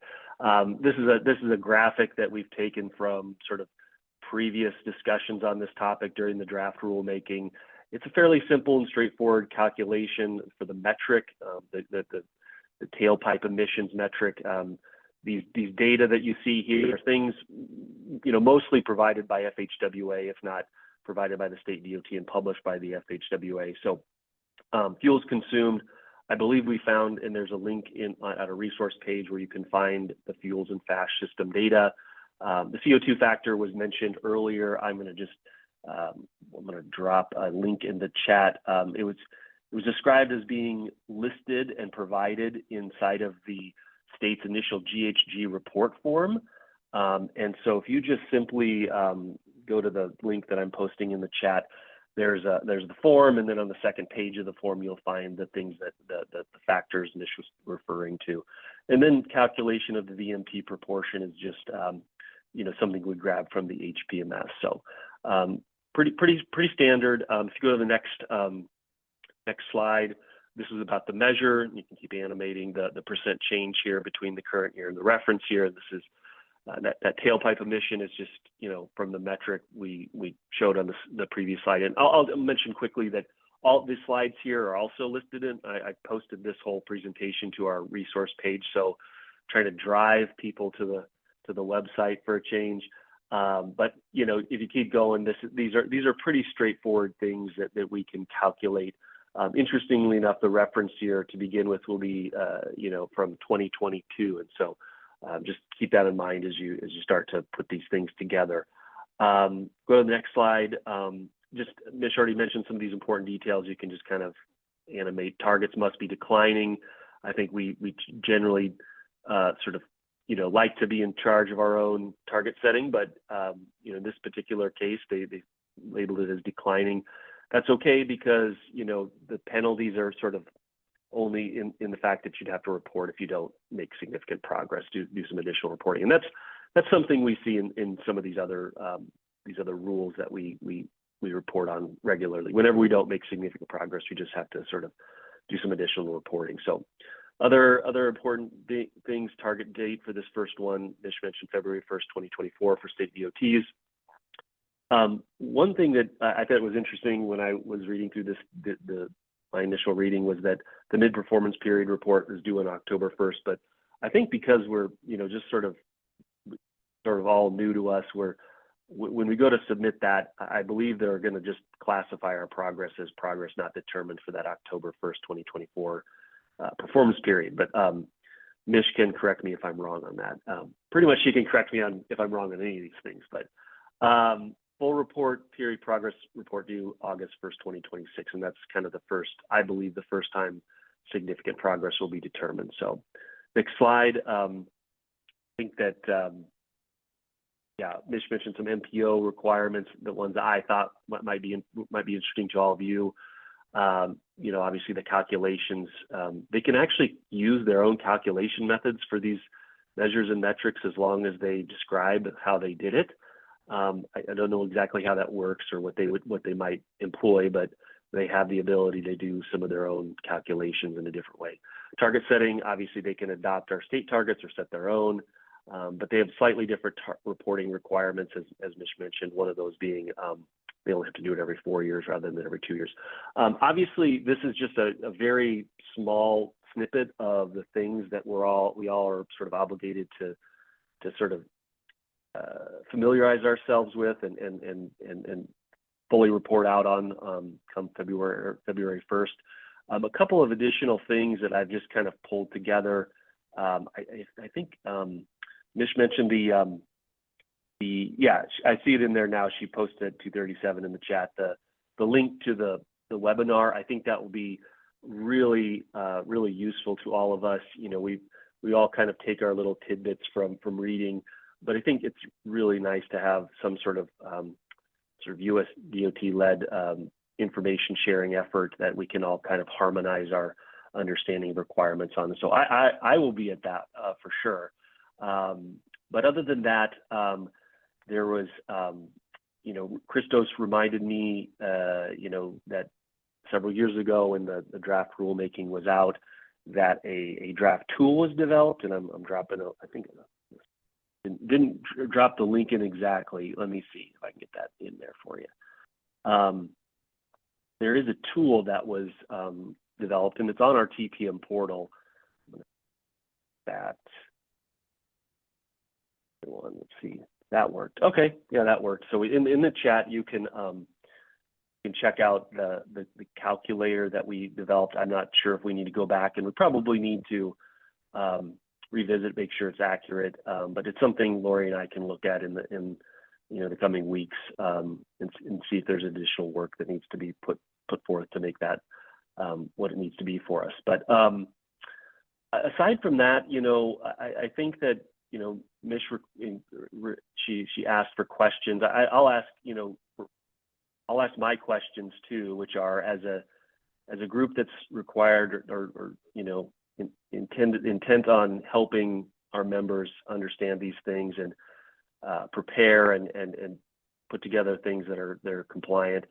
We're interested in understanding from you what sort of resources and support do you need, primarily before February 1st, but even beyond that. What are some of the things that these could be? Things like timeline and chronologies of events, lists of FAQs, whether they be for your practitioners that might be on your team trying to put these things together, or even elected officials or your MPO partners.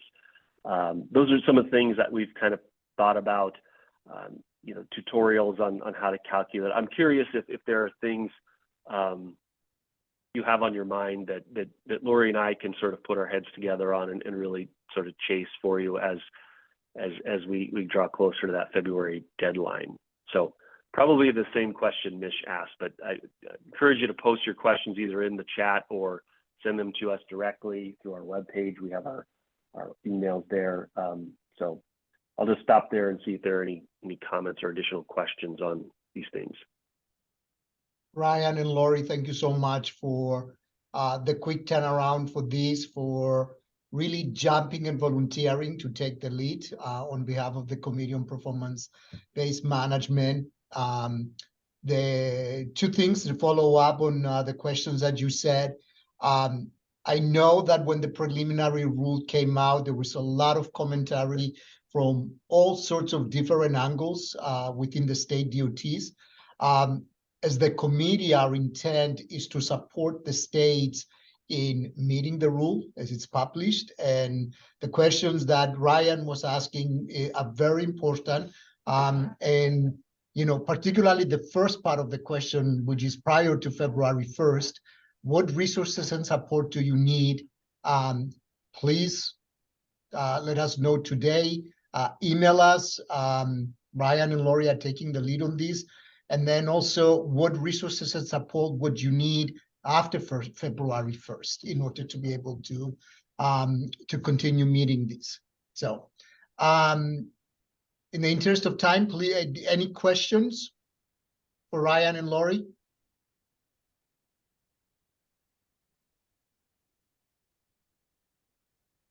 All right. Go to the web page. So that's all I can say. Great work, Edgardo. Since you have your hand up, we're gonna go to you and Alma for the research group update.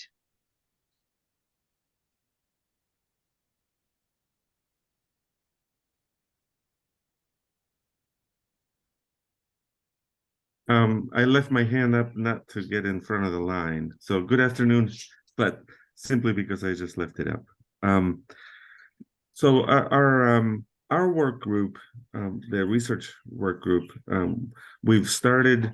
We're the new kids on the block with William Johnson having moved on to the risk management subcommittee of the AASHTO CPBM, and we are trying to make the most out of the opportunity to elicit research needs statements at the annual meeting at TRB. And so therefore we plan to visit or speak to at least these committees prior to the meeting and be on the agenda, at least on some of them. Of course, on the performance management committee, we will be in asset management. We are already on the agenda. But to make it a little bit more fruitful and focused, we are hoping to distribute a very quick survey to the members or friends of these committees with a very short survey, just asking what kind of performance-related research needs they have. And I'm not going to override any kind of committee effort that is already going on. So if in those cases, we don't want to create a conflict or send too many surveys, but it would be nice to compile a list of the ideas that people are already thinking about ahead of the meeting. We can report on the summary of what we found so far, and then look at the gaps and elicit even more at the annual meeting in a short and amenable RNS session, as they always are at committee meetings. And then we plan, of course, to share these with each TRB committee. We're just trying to get the pipeline to be full of the research needs that we're going to need for the next submittal in October, late October of 2024. And if we move to the next slide. So the rest of what we're doing is more, and I apologize, I left these things in parentheses at the end, that these are my to-dos. But we have a great research management system that's been set up, and we did a lot of work with it in Denver.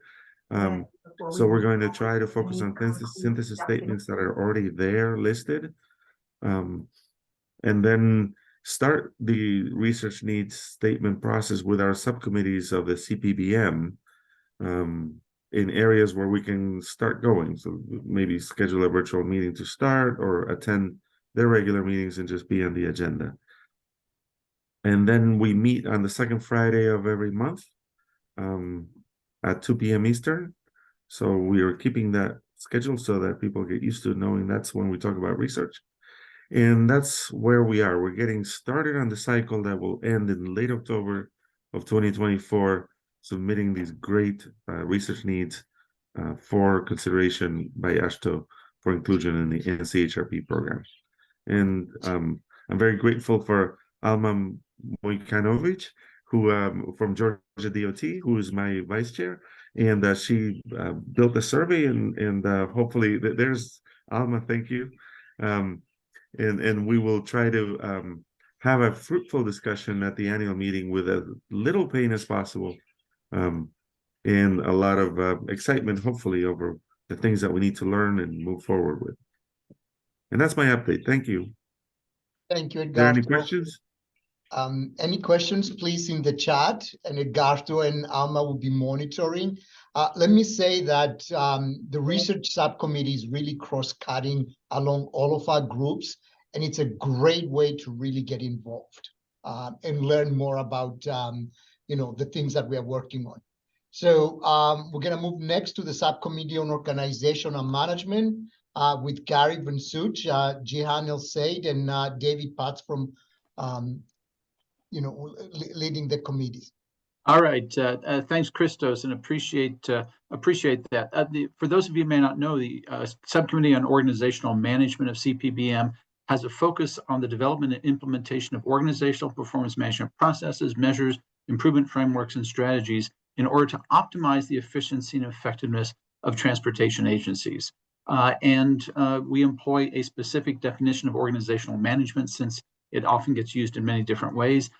Organizational management is that process for organizing, planning, leading, and optimizing resources within a transportation agency, of course, with the overall aim of achieving its goals and objectives. Next. We've been working to try to include every single DOT. We don't quite have that yet. So we have about 12 states represented so far, doing a lot of work, as we'll notice, as you'll notice on the next slide, with a lot of other organizations. But if you don't have somebody on that committee, let us know. We are working with to develop a number of partnerships with like-minded groups to develop webinars, to develop newsletter articles, and other services that can help folks in the organizational management realm. You've heard a little bit about that earlier today. We do have a lot of crossover with the AJE 15 Standing Committee on Workforce Development and Organizational Excellence. We link particularly at that last part, organizational excellence, and we're going to be on the agenda both for this month's meeting with AJE 15 as well as the longer meeting at the annual conference that you annual TRB annual meeting that you heard me describe earlier on. One of the key services we've been providing right in the middle of this page and working with a number of different folks, including TRB and our friends at SPI Partners, is something called the Agency Capability Building, or ACB portal, a key initiative to try to get that more used across organizations, a wonderful information resource currently underutilized. So we're partnering with folks on that. We're partnering with the AASHTO Innovation Community of Practice. We link up on the innovation portion of our mission with that AASHTO Innovation Community of Practice. Wonderful work going on there. You see in the lower left-hand corner the Transportation Lean Forum, again, in that innovation and improvement realm. The committee has co-sponsored some webinars earlier this year with Transportation Lean Forum, also called TRB, also called TLF rather. The AASHTO Innovation Initiative also, we are working with one of our sister committees, the CPBM System Mobility and Emerging Technologies Subcommittee called SMET, particularly on some seminal research that's been coming out regarding integrating emerging technologies into how we manage organizations. And then on this, what's often called the softer side or the people side, we're partnering with the Public Sector Change Practitioners, or CSCP, sorry about that, Community of Practice, on how change management can influence not only how we implement new technologies, but also new ways of thinking about our transportation world.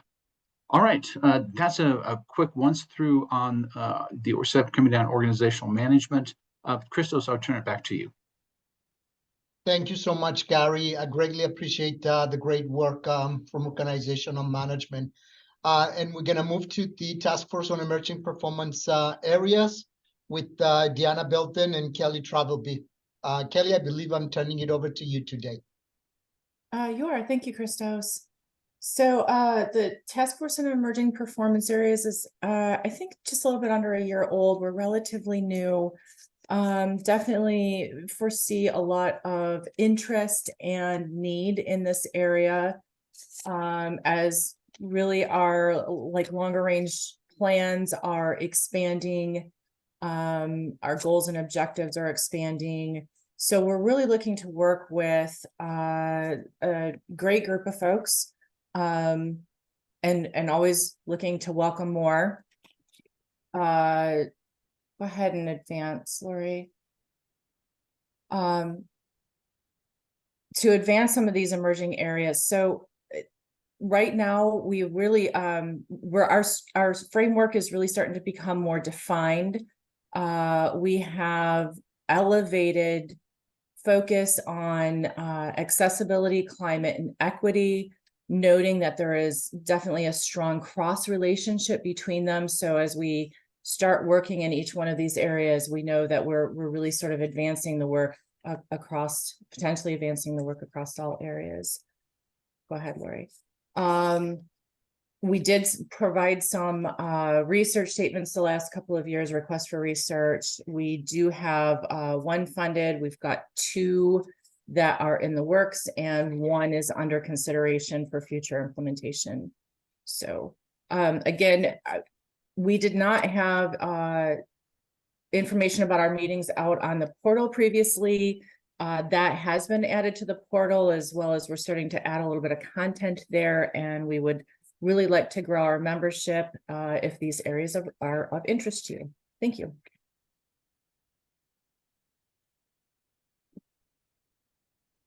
Thank you, Kelly and Diana. And for more questions or for both Diana and for Gary, before, please enter them in the chat. Next, we're going to go to our joint subcommittee on system mobility and emerging technologies, and the chair, Daniela Bremer of Washington DOT. Daniela? Thanks, Christos. Greetings from soggy and wet Washington State, where we're drowning in unusual amounts of rain. So let's go to the first slide. I know we're kind of short on time, so I'll try to be fast, but we saved the best for last. We had a really good annual meeting with lots of attendance on the discussions on data, and we went virtually. So we had both in the room, which was standing room only at some point, and online participation, which was really great. There was a lot of interest in a survey we conducted as part of our strategic planning process. We were able to talk about emerging technologies that the DOTs are right now undertaking or considering taking. And so we were able to give sort of a snapshot of that survey. The NCP project is not officially published yet, so we cannot share the full results, but there was a lot of interest in this. And as soon as we get the green light, we'll share the more details on what DOTs are doing right now across the country in deploying emerging technologies or technologies in general. Next slide. Some of the conversations, in addition to the data conversation, there was just a lot of interest in data. We all of us dealing with data, and in the realm of system performance analysis, we have a lot of data. We have a lot of data resources and data sources that we're trying to manage and trying to use in order to assess the performance of the system. We looked at discussions about, can we find standardized ways to look at before and after of strategic interventions, both in operations and capital improvements we are making on the system, and how do we analyze those? Everybody's doing a little different. The discussion about we tend to use data we can get versus data we can get, and that could create certain implied biases in our performance analysis. I think recognizing that is an important factor in starting on figure out how to remedy this. The discussion on huge data sets, who's doing what kind of data sets are you using, external, internal, third-party providers, how are you using it, what was your results? We do a lot of information exchange in the subcommittee, and we do a lot of sort of best practice conversations or good practice, and including lessons learned from things that didn't go so well. So that was a really good conversation, and we will continue that kind of discussion at our meetings, where we have sort of a roundtable in these conversations about, what's experience people have in using data sets. The discussion also had a lot to do with resources. Most of us don't have data scientists on staff, which kind of impedes our ability to manage our own data sets. So that's somewhat of a work resource issue that relates to this work of the performance committee as well. Do we need all these data sets to make decisions? What decisions do we make? Sometimes we would just say, oh yeah, we need this data, but we'll really need to narrow it down a little bit. What decisions are we wanting to make? And what data is good enough to make this decision? Perhaps we don't need these comprehensive sets to make some decisions. Others, we definitely want to have more in-time, real-time data sets in order to make really important operational decisions on a daily basis on our system. And then we had talked about some of these shared experience and technology deployments that some of us are undertaking. Particularly, the conversation keeps coming up for us on the AI, ML, machine learning, artificial intelligence conversation. Next slide. So right now there are two projects underway that some of our members participate in. One is the implementing and leveraging machine learning at state departments of transportation, and the other one is toward artificial intelligence enabling decision support system for TSMO, transportation system operations. There are more AI, ML kind of research, but these ones specific to state DOTs. So these are underway. We were just kind of raising awareness that these are underway. There's some interesting data coming out of that. We're trying to develop some guidebooks and use cases in how we're using AI and ML. It's a hot topic in all the DOTs right now. Everybody wants to know about it. We want to share, how are you using it? What are your results? So this research will not yet, it's not very, timely as far as that is concerned, but in the long run, we hope to have some information coming out of that. Next slide. In the meantime, we are working with multiple standing committees, including the Committee on on data and systems analysis, on analytics, in doing some, sort of exploratory questions on the AI machine learning conversation, because we have a lot of requests from our leaders and executives and management staff saying, what are we doing when we go into this conference? We talk about AI ML. How do we want to participate in this conversation? So we did a pretty low the California DOT was the lead on this one. Thanks California to kind of leading the charge and doing this survey. The survey was done twice since, I think, first in June, and then we kind of, because this is such a quick emerging conversation, we did it again in November. So we had 22 DOTs respond, which is not bad. It's for an informal, non-scientific survey. And you can see here, I mean, this is sort of the questions we're asked. We're not going very deep. We just try to understand what sort of the lay of the land is right now. Does your state currently have a policy or guidance on the use of artificial intelligence or machine learning? And only 4 states said yes. In some cases, it's the statewide where the Department of Information Systems regulates all state agencies. In some cases, the DOT may have a policy. And so as of November, only 4 DOTs that responded of those 22 said, yes, we do have a policy, but everybody's sort of being pressured to create one. Does your state or department have an inventory of projects that utilize AI and ML? So the response was, we only had 3 DOTs who said, yes, we kind of know what we are doing, depending on the size of DOT. When you can imagine a DOT like California, that's huge, right? There is 20-some thousand employees.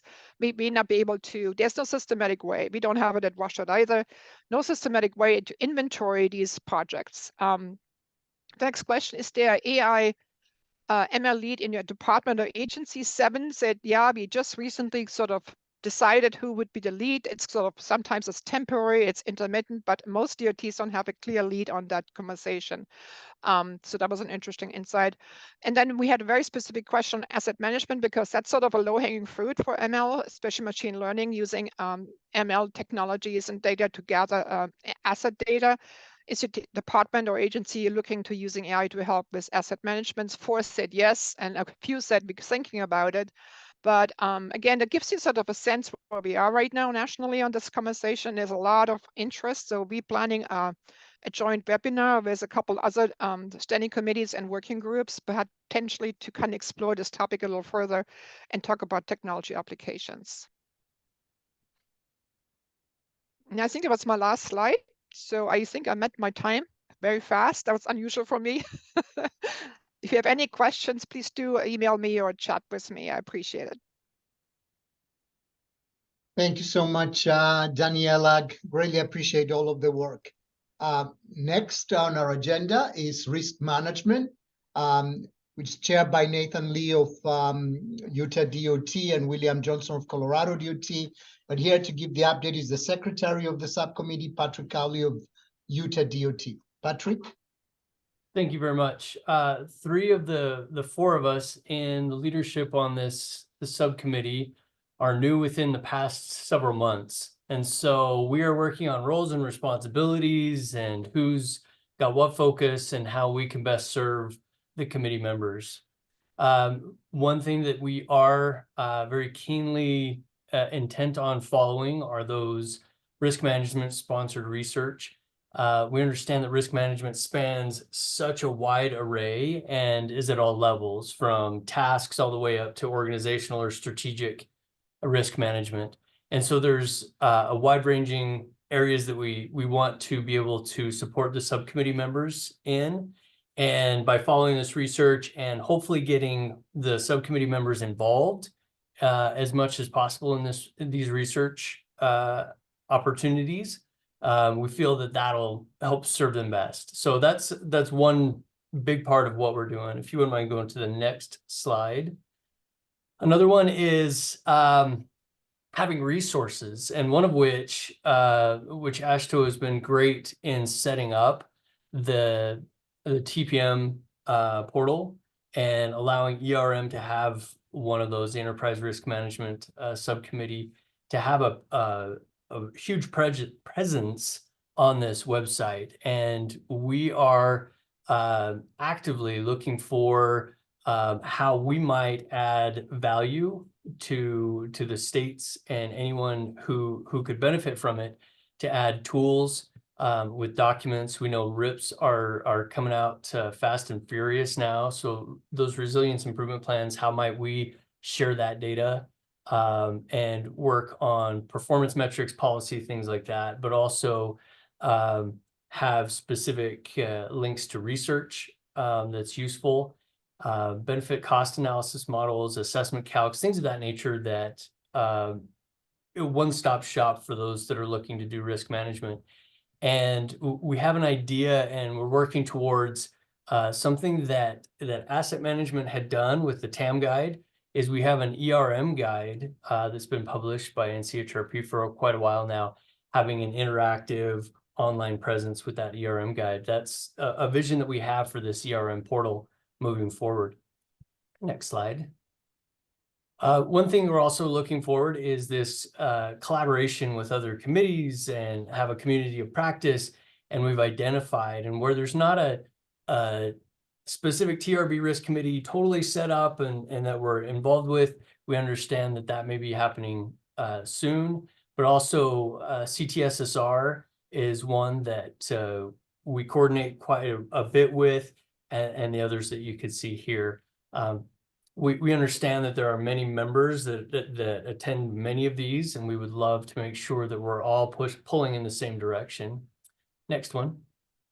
Just recently, there was a resilience meeting that TRB put on in Washington, D.C., and some of the takeaways that we felt were very pertinent with this conference on extreme weather and climate change challenges is this climate assessment tool that USDOT put together. Design standards for resilient transportation by some states, Virginia DOT and Texas DOT, and even adaptation planning happening around the world in places like Africa and Honduras and Micronesia. So many things that we learned that we're trying to incorporate and find out how we might move forward a little bit better. And on this last slide, I was looking at asset management's kind of their work plan and how they outlined it. And that's something that I think that we'd like to do to make sure that we're focused and all pulling together is these ongoing efforts. We want to continue with the monthly ERM community meetings. We have one this coming Monday on December 11th. And we'd love to have any of those of you interested in risk management. We'll be talking about these items and others. And we definitely want to continue to support research and project development. But then really long-term is this ERM guide, updating the research and making sure that it's implementable once it's done, and to really establish that community of practice that we might add benefit to those members. That's what I have at this time. If there's any questions, fantastic. Happy to take them, even offline if needs be. Thank you, Patrick. And I want to recognize Monica Elman-Smoot, the Vice Chair of the Risk Management Subcommittee from Texas DOT. And indeed, this is a really nice distributed leadership model that you've developed to get more folks engaged in all of this work. So last on our agenda for subcommittee updates is the Subcommittee on Asset Management, and Matt Hoprick and Michael Johnson. Matt? Yeah, hello everyone. I'm glad to see you all here. Thanks for sticking around towards the end. So I just want to share a few updates from the Asset Management Subcommittee. First of all, kind of just this may feel like it might be a while back, but just a few months ago we held our annual meeting in conjunction with the TRB 14th National Conference on Transportation Asset Management, which was in Boston. And I thank you all for those that were able to attend that meeting and to participate in the conference. There were a lot of great presentations and other workshops and so forth that took place at that conference, and many of the artifacts of that are available from the 14th National Conference on Transportation Asset Management website. If you can look that up, and I encourage you to check out those artifacts. Very good conference, and we're we're pleased to have had 14 of those in the past. I'm looking forward to hopefully planning another one in the future. Next slide, please. I just want to kind of talk about a few of our ongoing efforts. We have monthly TAM community meetings joint with our TRB sister committee, the AJE 30, the Transportation Asset Management Committee of TRB. And the next meeting will be coming up here on December 18th. Sorry, I just want to make sure I had the right date. November 18th, that's the Monday coming up in 2 weeks here. So please check that out. We also manage our TAM portal, try to keep that up to date, and work a lot on research. Our committee has been very successful in getting research funded with something on the order of like $7 million worth of NCHRP research just in the last 5 years. And of course, one of those being our flagship TAM guide that was referenced earlier. So encourage you to look at those resources. I'm going to just share a little bit on our work plan. So we have 3 major initiatives that are kind of going right now. One is on developing kind of a resource guide. As we've been very successful in getting research funded, we've had a tremendous amount of research products that have come out, and it's gotten to the point now where it takes a little bit of help just to know what all has been done and what's available. And so the goal of the resource guide team is to start to put together maybe a bit of a roadmap to help folks who may be newer to asset management, or even those that have been around a while, to be able to more easily navigate those resources and help more quickly find what you're looking for that's going to help you in your agency as you work on asset management. We also have a group that will be forming soon to be looking at reviewing of the asset management plans. All state DOTs are required every 4 years to update their asset management plan, or at least every 4 years. And we have recently had a round of asset management plans that have been reviewed, and the process is certified by Federal Highway Administration. And the idea here is to look at developing kind of a way of evaluating those asset management plans. That work is not necessarily going to be done by the group, but more of the approach towards how we want to see those evaluated, in order to give a lot of value back to our agencies. As we have a lot of questions that come up frequently. You know, if I'm looking to upgrade my risk management strategies, which asset management plans would I want to look at? Those types of questions that frequently come up. I get asked this not only from DOTs, but also from other types of agencies nationally and internationally, for examples of good work or of practices that may be worth reviewing. And so the idea here is to have a sort of a rubric there to evaluate those asset management plans, and also to help give feedback to agencies about what they might want to be looking for in terms of strengths or areas of improvement for the next iteration of asset management plans. And lastly, we have our demonstration of progress team that's being led by Michael Johnson from Caltrans, who's the vice chair of our committee. That work is well underway. Mike has been pulling that group together, had a couple meetings. We've collected quite a few of those annual consistency review documents from a number of states, and we'll be beginning the review process of those shortly. Again, looking for practices that, how many states are doing various different practices, what are some of the approaches that may be worth additional look, and perhaps coming forward with some recommendations for states who are looking at that process and wondering how they might either want to improve it or otherwise streamline it. So that's the objective of those work plans. We will be continuing to get input from our members if there are other ideas or things that the community needs. We're always looking to try to meet those needs as best as we can. So I invite you all to get involved if you're interested in asset management, or if you know someone in your agency or your organization who is interested.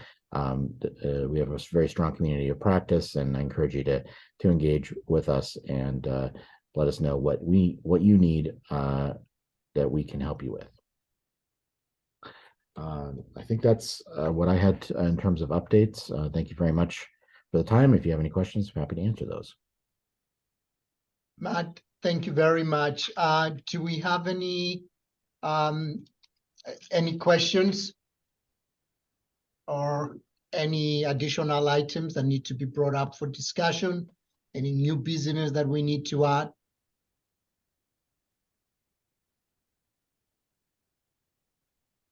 Hearing none.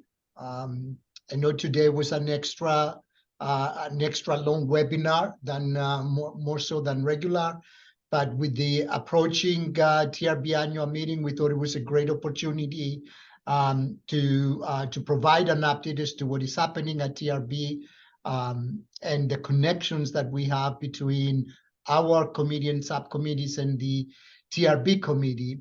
And then, of course, with the greenhouse gas, rule coming out, we really needed to cover that in more detail. Just to remind everybody that Ryan and Lori are available to send questions. The two questions that we ask: what resources do you need between now and February 1st? And what resources do you need or you think you will need after February 1st? With that, I'm going to turn it over to our secretary, Karen Miller, to recap some of our action items. Karen? Great. Well, I encourage everyone, when you get the email from Lori that has the slides, the recording, all of this stuff, that was a great summary of all the TRB sessions being offered. And so be sure to look at that presentation, because seeing what each committee has gives you a good feel for what you may want to attend. If you're interested in signing up for the AASHTO TPM TSP, the Technical Services Program, which is replacing the pooled fund, please email Anna. There's lots of great resources out on the TPM portal or the TAM portal. Both of those links were shown. As Christos just mentioned, if you need any resources, email Ryan on the GHG final rule prior to or after February 1st. And as always, I encourage you to identify others in your agency who can participate in these various AASHTO subcommittees, work groups, or task force. I would be literally tearing my hair out right now if I wasn't connected to the Committee on Performance-Based Management, because I love the interaction of people asking questions that I don't think of when the GHG final rule comes out. Everyone has their own lens that they kind of look through. So being able to have that support network is huge, especially since we all feel like February 1st, that's like right around the corner. So watch for Lori's email, and thank you for your participation. Thank you, Karen. And that concludes our program for today. I want to thank everyone. I want to acknowledge and thank Lori Richter from Spygo Partners for the hard work that she's been doing. We had 2 back-to-back really big weeks with big webinars. And Lori has been able to help us coordinate both of them. Big thank you to our volunteers, our members, and the leadership team, for all of the work that they are doing. And I hope you do make it to TRB and attend some of those sessions. Keep us posted with what you need on the greenhouse gas rule. And I hope that you can join us on our next webinar, because we are already looking for next March 20th for webinar number 21, when we're going to talk again about the Future Transportation Agency pioneering a performance path. Have a great day. Blessed and safe holidays to everyone. It's a time we want to keep everybody safe, and looking forward to seeing you again soon. Thanks.